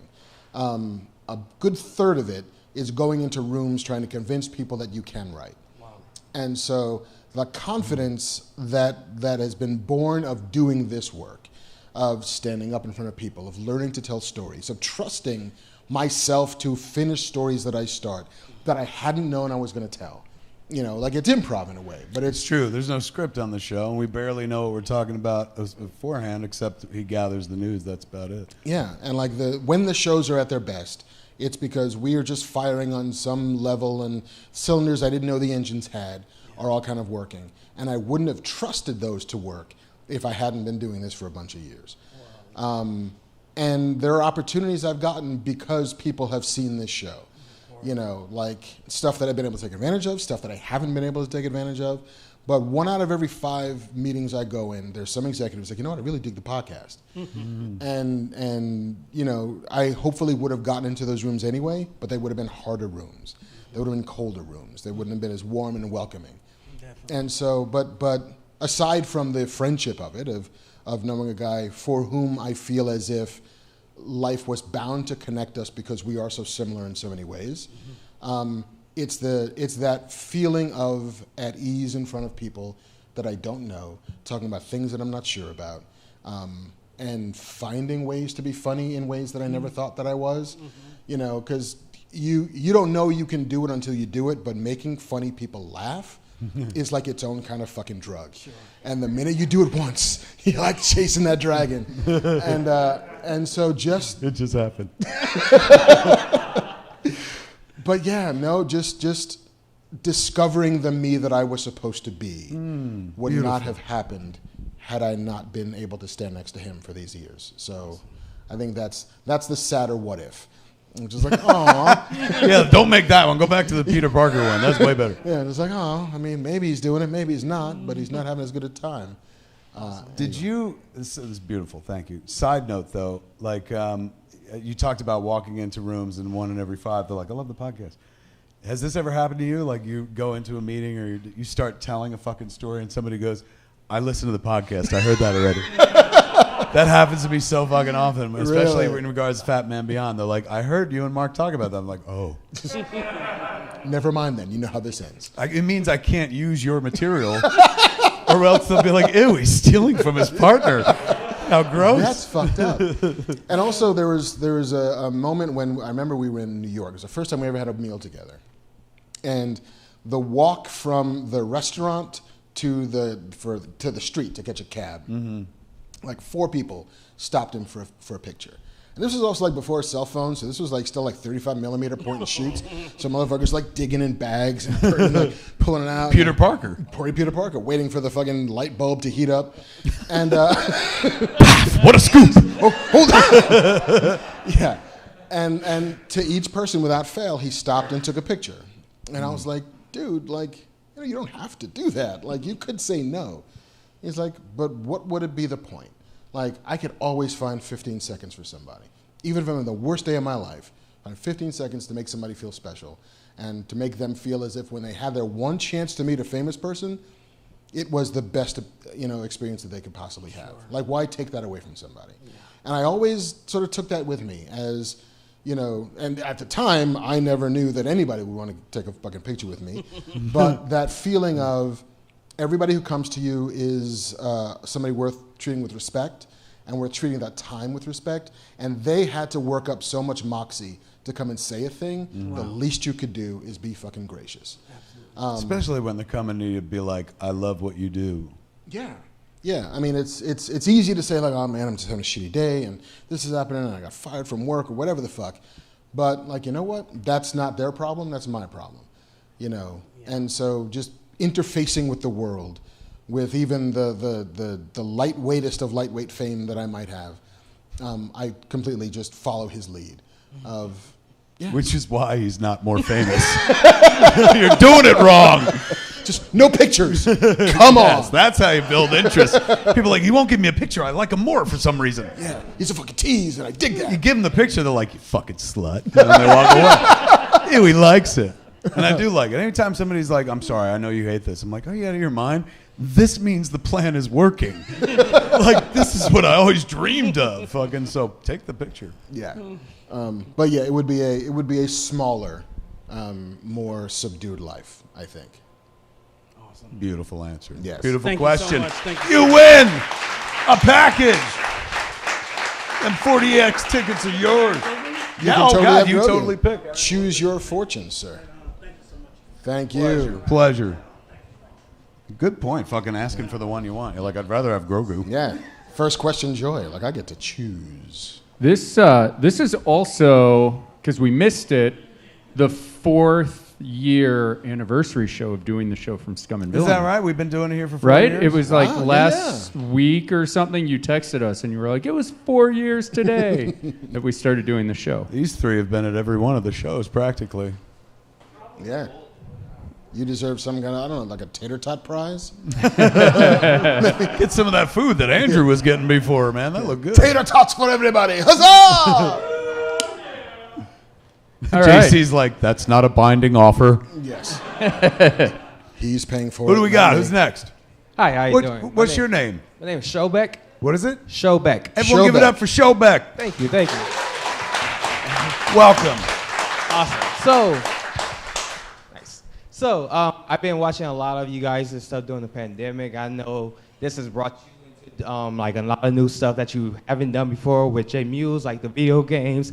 I know Mark, you do a lot of video games on your own a lot. So, one of my questions for you is, if you could, what would be a game you would commentate to show Kevin? Because I know he has so many great storytelling games. Because we're in the golden age with like Ghost of Tsushima and Last of Us and God of War. So many good storytelling games. What would be something that you would have him sit down and play with you so we could get those great Kevin like crying moments and excited moments? What and, game what? would Did you make see that? Kevin Smith Just cry? go back. So I think there'd be some great moments that he can watch and What play. game would make Kevin Smith cry? What a great question. Give it up for the question, man. I've never heard that before. And a valid one, because I have nothing but respect for video games, but like it never occurs to me, like the thought that I would cry at a video game has never occurred to me, but it must be potential because you brought it up as a possibility. So, have you ever Last of fucking Us- cried while playing a video game? I have lost my fucking marbles playing video games. Are you shitting me? There's What, like fucking Pitfall when you get eaten by the alligator one more time? there's 3 games that I've like legit replayed to chase down the emotion that I got the first time playing it. Holy fuck. The first was Red Dead Redemption. Yeah, What was the emotion? the emotion is sadness. The emotion, it's always sadness.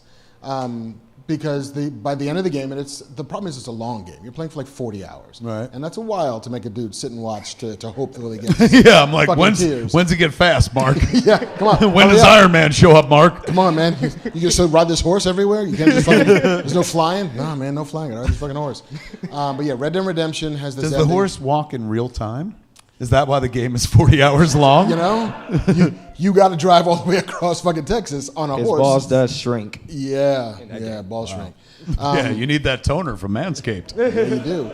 But yeah, Red Dead Redemption, Last of Us. That's the TV show they're making, right? Right They just now. released a picture, Yeah, an the first image. It came out of the Tudum. No, it wasn't Tudum. It was just fucking, I don't know why. Last Last of Us Day, That was they called it. So Yeah. wait a second. What was emotional about that? Last of Us is a game where it's about Joel, who's being played by Pedro Pascal, and Ellie, who I can't remember the name of the actress. She was tiny Lady Mormont in Game of Thrones. Yeah. But he is being tasked with ferrying her across, this wild frontier full of zombies and clickers and infected. There's a plague that's a virus that's run rampant, and it's basically made everything post-apocalyptic. And so he doesn't want to do it because he had a kid who died in the outbreak, at the beginning of the outbreak, and she may or may not be immune to what's happening. So she's the most valuable kid in the world. Okay. And so the bond that he forms with her over the course of the 20, 25 hours of gameplay. Jesus. I know. Well, if you Is that each and every time? Like, is there a short version of the game you can play? Like a half hour and you're not out? really. But if you're spending $60, like you kind of want your money's worth. Yeah, but do they have the quickest of us version that like those of us who got some shit to do can get to? And done. Yeah. But by the end of the game, like he's formed this very deep bond with Ellie. Right. And I don't want to spoil the game, but I'm going to spoil the game. So if you don't want to know Hold what on. happens, If in spoiling the game, will it spoil the series that's coming? yes. Then don't. I might watch that show. Then again, all right, fuck it. I was just going to say, like, I think you told us once before in the show, and I'm such a stoner I've forgotten yeah, already. there you go. But the point is, something beautiful happens. Something beautiful, that made you awful want to happens. play the game again. Yes, it is. All 25 hours just to get back to that point. It is this heartbreaker of an ending, and the reason why is because it makes you as a player complicit in the ending. You're no longer passive. You are forced to make a choice that's an awful choice, but because you understand the choice, because it comes out of love, you get it. But you're made to do awful things for love, and How they translate that when they do the series version? that I don't know. I mean, part of the first game and the second game, for that matter, is it boxes you into these choices, neither of which are great, that you have to choose. And it's brutal, and it's always brutal. But it's because of the love and the connection you have with these characters that makes it so effective. Question. Yeah. The choice that you make, is it A or B kind of thing? It's more like B or B plus. Like, So, but the idea is if you play the game again, can you make the second choice? no. Is that right? Yeah. Because that's the story. The story is leading you to this place. I mean, all these stories are ultimately on rails, right? Like, here's a story we're going to tell you. There's So it's like Dragon's Lair. You're not really making the it's choice. the illusion of freedom, although it's not. AKA America. Right. Pretty much. The last game is this game. It was an Xbox 360 game that came out of their store. It was called Brothers. And it was this small downloaded game, and it's just about these two brothers who are going on a quest. And your left joystick controls one brother, and your right joystick controls the other brother. Holy shit. And so when they've got to like put a log over a thing, one brother, you pick the front end and the back end, and they move it together, and you can kind of move Sounds them. fucking fun. It's super fun. Until, spoiler, one brother dies. Oh, fuck. Just when the game's getting good. Just when the game's getting good. But then suddenly, like, it's this incredibly heartbreaking thing. Ghost Brother. Ghost brother. No, Ghost brother. But then you've got to do everything you used to do with two by just one thumb. Because the other brother is dead. So everything gets twice as hard. No Everything takes bullshit. twice as That long. almost made me tear up. See? Oh, my God. It's, And that's a lot. It's the That's most pretty shorter of a game. powerful. And that's also something that, like, can really only be done in the medium. Yep. Like, you couldn't translate that to a Yeah. feature or something you were watching. You have to be involved in that in some way. Oh, that's fascinating. Yeah. I Like hadn't the thought about experience of grief just sort of put into the game. it. Becomes one-handed. becomes one-handed, and it's gorgeous. And you don't play for that long. Like the game comes to an end after that, but things get a little bit easier as you get stronger. Is as there you- ever a time when the brother doesn't die? Can you keep him alive? No. Happy Brothers? No. Happy Brothers? No, Fuck, man. no. But yeah, those would be the ones. Did you know that going in? No. So you're playing the game and you're like, I finally got it down to a stop. What the fuck? That's the thing. Like when it happens, you're just completely, you lose your breath. You're taken aback. You gutted, yeah. And you're just like, fuck, now what do I do? And the game forces you to figure out what you're going to do. By like, all right, now I gotta do all this shit by myself now. I gotta figure out how to climb over this. I gotta. Is grief an option? Can't you just cry? Can't you just grieve your lost brother? Never mind building shit. Can't you just sit around and be like, "This is where we Yeah. built," and But, like, cry? all of like the little chatter you would have between you and your brother. The game gets really silent because there's no more conversation. The music gets very somber. Oh my god, man! What the fuck? Who wrote this game? Sadist. Yeah, really. I remember when games were fun, not like Pitfall, whee! welcome to a world where your brother's dead. Now chop wood without him one-handed. Hey, Ma, can I get this game? Sure. What's it about, Tiger? It's about grief. Yeah, it's about grieving, about eventual loss. About don't ever have a brother because he'll die. Yeah. But you have a brother, do I? Not after this. Wow, that's fucking. Well, there's an example right there. You hit it right on the head. You found something that almost made me. I got choked up. That's a really beautiful notion Little and Verklempt. very distinctly video game. Yeah. Can't do it any other. How place. long is that game? That game wasn't that long. It was like 10 hours long. Jesus. Doesn't any of these fuckers believe in like half hour, you're in and out, man? You know, it's like playing tic-tac-toe, very quick. Here we go. By the way, $50. What? It's over? I'll pay. Look, if it makes me feel good, I'll pay it. Like, you know, even if it's only for a half an hour, like you don't have to. I don't have to have like the value per minute where it's just like, fuck, I paid. Yo. That was worth every penny. Games are all about length and girth. Is that what it is? Yeah. Maybe that's why I'm not a gamer, because like I can't imagine devoting that much time to something where I'm nominally in charge, but like you said, it's on the rails and shit. Like I'd rather just go write something where I'm like, I created it all, and it's not as interesting or as fucking good, but like it's kind of it feels like I did something as opposed to something did me. That sounds dirtier than I meant it, but Yeah. Or you'd pay more for that.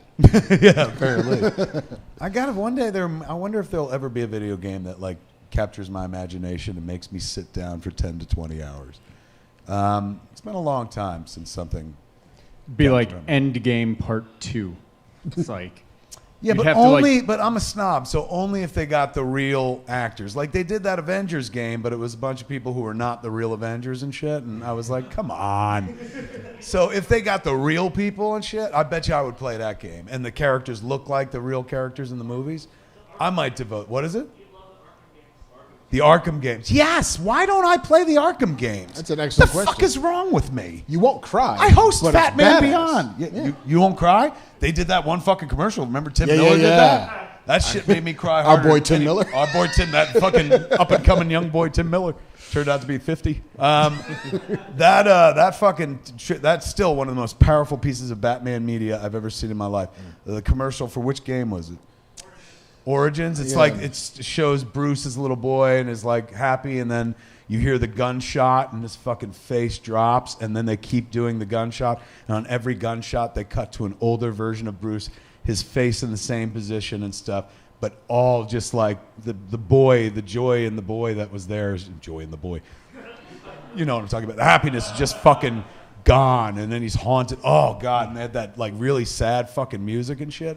And then it shows him going like bang, bang, bang from child to like, you know, a Adolescent, youth and yeah. adolescent in school where he's in like a fucking school fight or something like that. Then as young Bruce Wayne learning fucking to fight and shit like that. Then eventually they put him in the fucking cowl and he hauls off and fucking punches some fucker in the face. The whole thing's 30 fucking seconds. Almost better than any Batman movie I've ever seen in my life. Like, if you could do that and sustain that shit for 2 fucking hours, you will have the greatest Batman movie ever made. That was very emotional. Are you mean to tell me you play that game, you don't feel that way, though?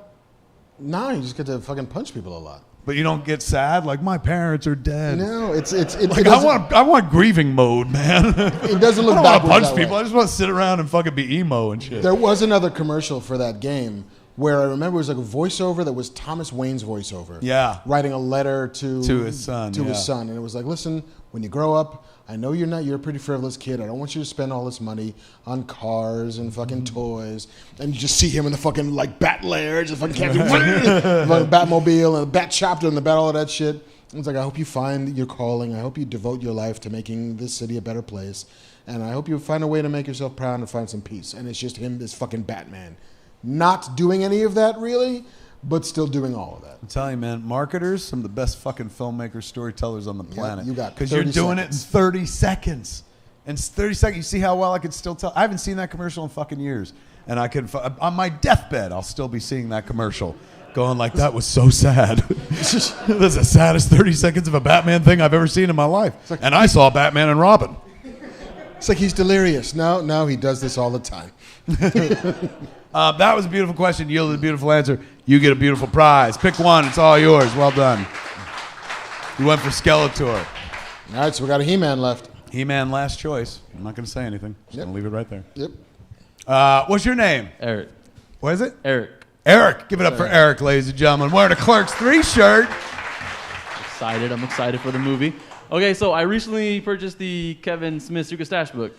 Oh, And- my God. Thank God you said that. Yes. I have one here. I brought one with me. This is the book that just came out last week. It's thick as a dick, ladies and gentlemen. It is by the good folks at Inside Editions. If you've ever seen like the DeLorean fucking book, the Ghostbusters book, they do coffee table books, you know, for pop culture movies and shit. And Chris Prince at Inside Editions 5 years ago was like, I think we could get a coffee table book out of your bullshit. And I was like, no way. And he was right. We did. And it's if you drop this off a second floor, you'll kill a human being.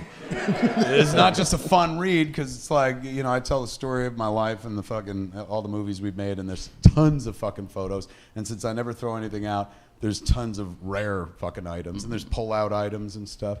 But it's full of information, but it's also a fucking lethal weapon. It has a gorgeous wraparound cover. If you want to buy it, it's at Amazon.com, or you can go to Inside Editions. They're selling a box set edition that comes with a puzzle or something. But it is fucking fantastic. There's little Chris Prince didn't tell me he was doing little shout out testimonials in the book. So throughout the book, there are like, who is Kevin Smith? And by Scott Mosier, by fucking Jason Mewes does the forward. My wife does one. A lot of people I've worked with, Justin Long, Seth Rogen and shit. Like, I didn't know that he was reaching out to these people, having them write a thing about like working with me. It was really sweet. I found out about it because Ben Affleck texted me, and he goes, they asked me for 100 words, but I couldn't narrow it down to anything less than 1,400. And I was like, what? What are you talking about? And he was like, this fucking book about how great you are.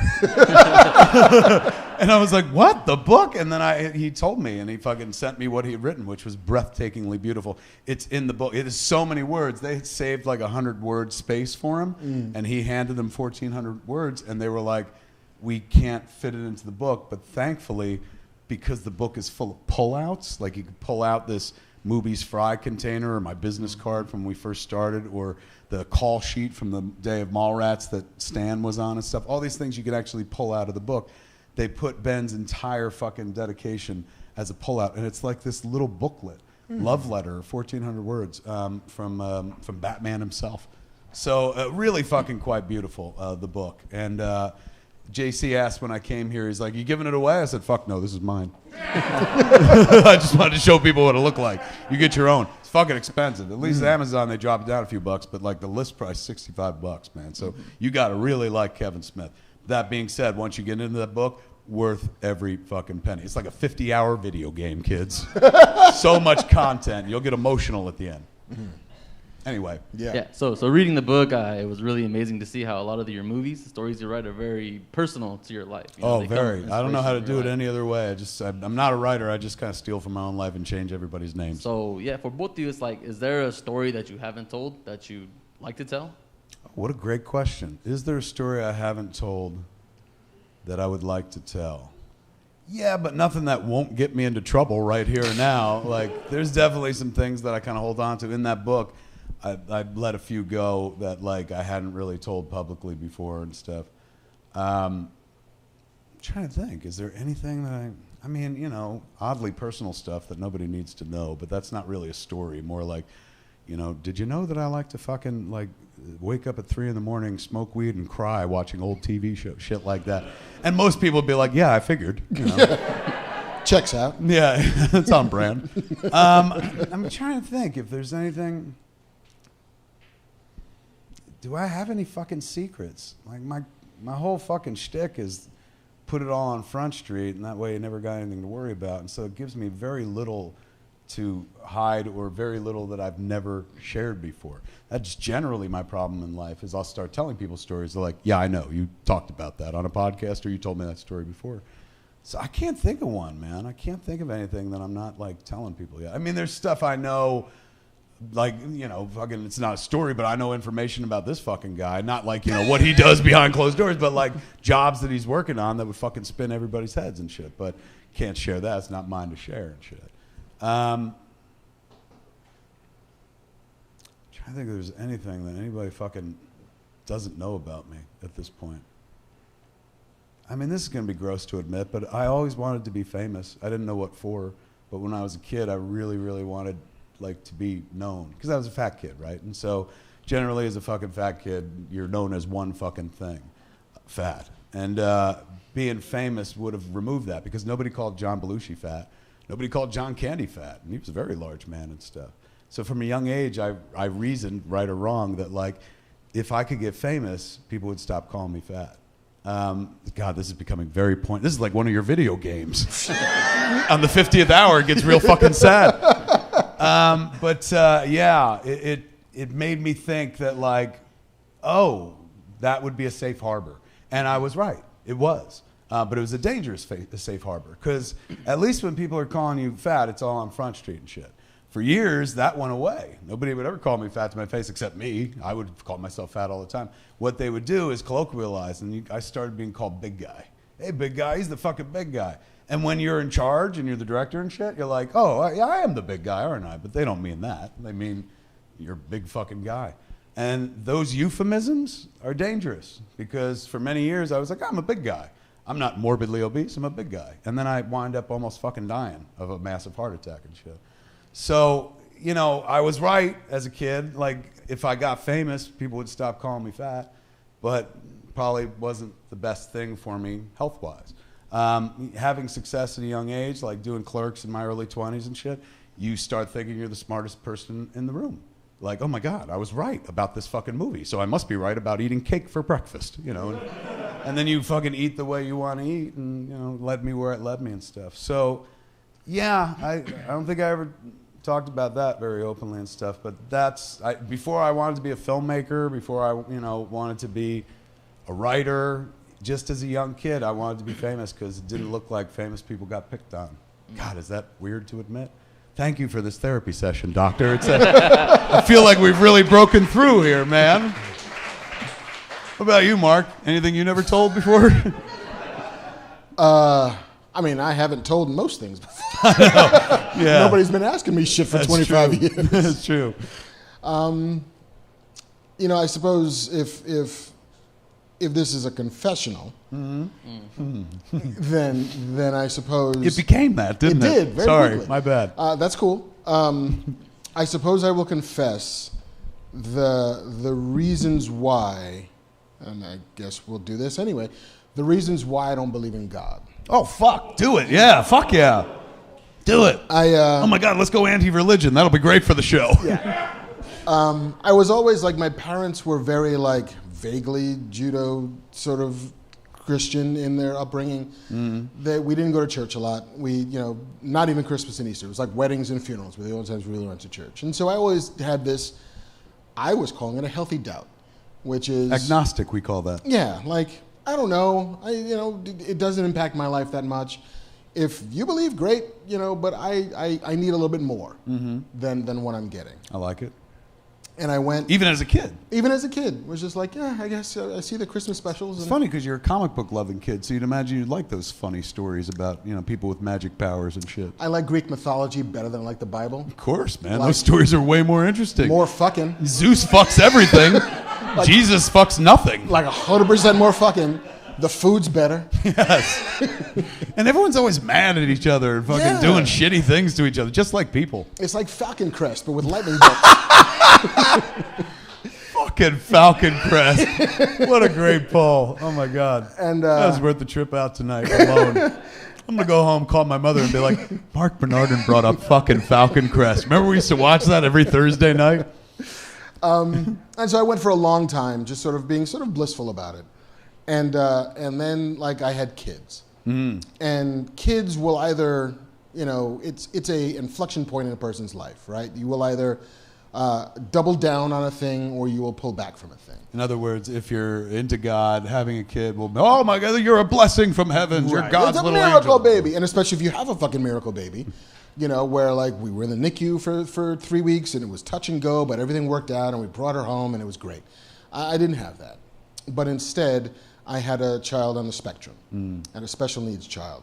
And so my thought processes began to be angry. Because even though I didn't really believe, the idea became, if there is a God who is all-powerful and all-knowing and all-whatever, then he decided to do this. This was a choice on somebody's part.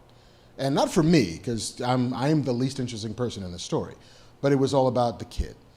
And so I then decided then and there that I would not believe because I could not carry that much hate in my heart for somebody who chose this. That is so horribly beautiful.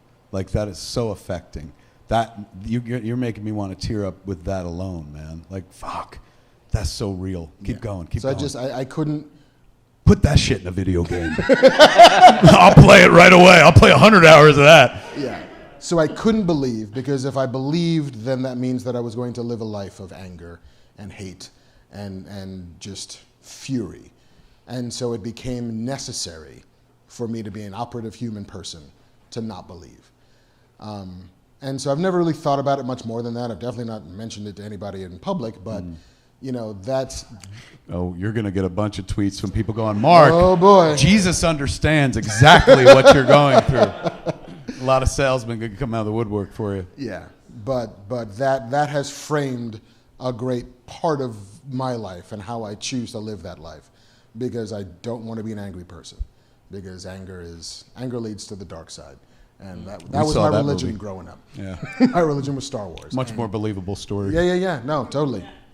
Especially the little green men. Beautiful fucking answer. Give it up for Mark, man. That's some real. That question was so good. It got 2 great answers. You get to walk away with a package, my friend. And thank you for buying that Clerks 3 shirt. Turn around. Is it from my store? Let me see.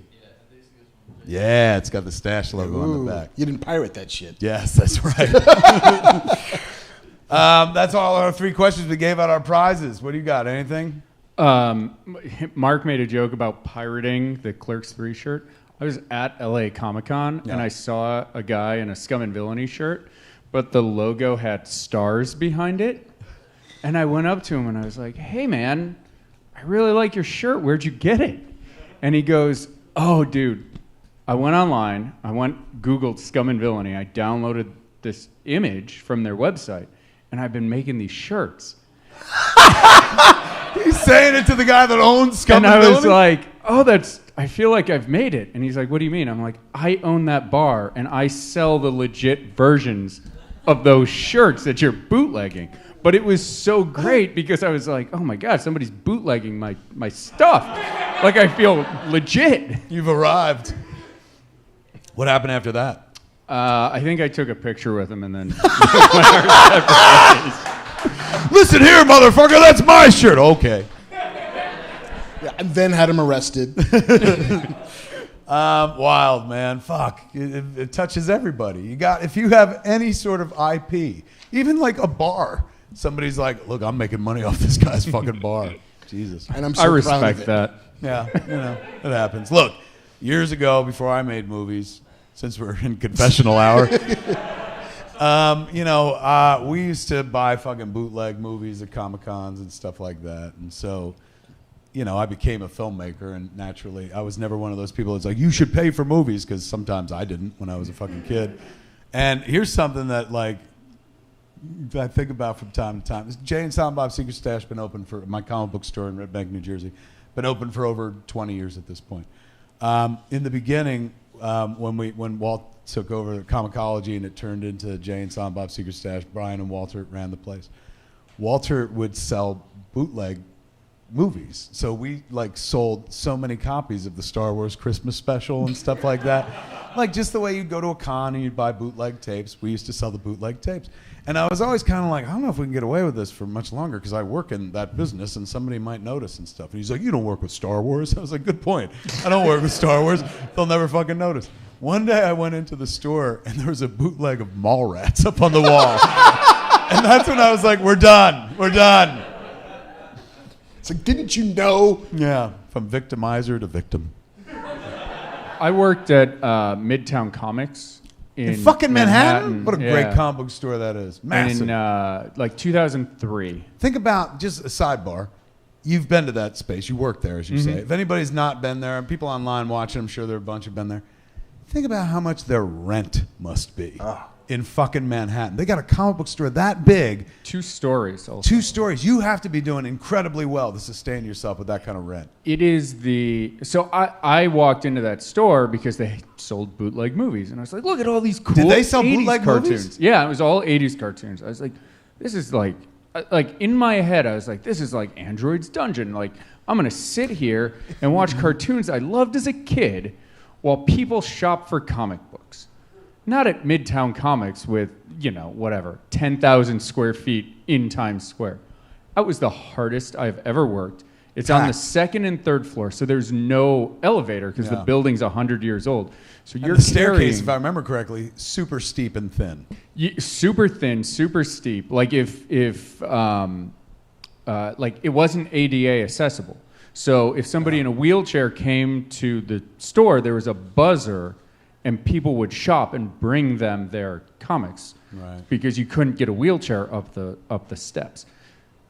Carrying comic books up those steps on Tuesday or Monday, whatever delivery day was, Those it's books the are hardest heavy. I've ever worked. Yeah. But I remember Batman Dead End was released, and whoever the guy that did that movie is lost easily $100,000 in us selling Batman Dead End bootlegs. Really? Even though people Everybody could have bought watched it online?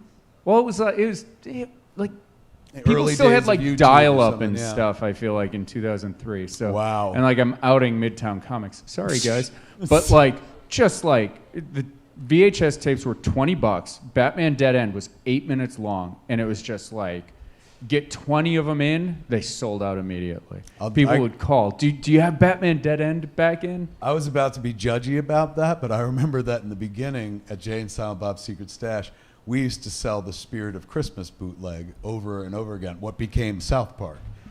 When it was brand new, it was only this like little short that went around like within the business or something like that. And then it became a TV show and fucking took off and stuff. So yeah, I remember the days of earning off of somebody else's art illegally.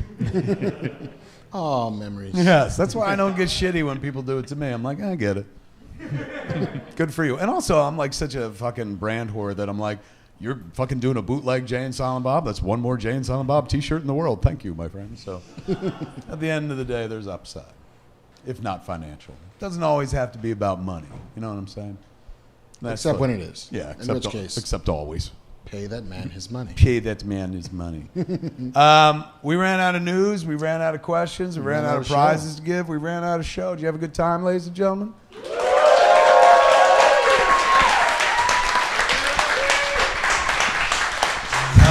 I know I had a good time. This is fucking a blast. I'm glad we got to do this, man. We don't get to do this without the guy standing next to me. Give it up for marvelous Mark Bernardin, ladies and gentlemen.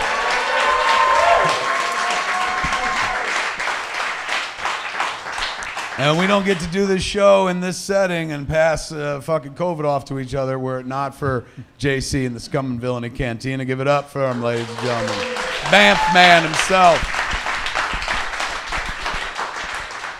And that, ladies and gentlemen, is Fat Man Beyond for this week. I'm Kevin Smith. I am Mark Bernardin. Tune in next week, same fat time, same fat channel, smodcast.com or YouTube.com/Kevin Smith. Jeff's Kiss, ladies and gentlemen. Good night!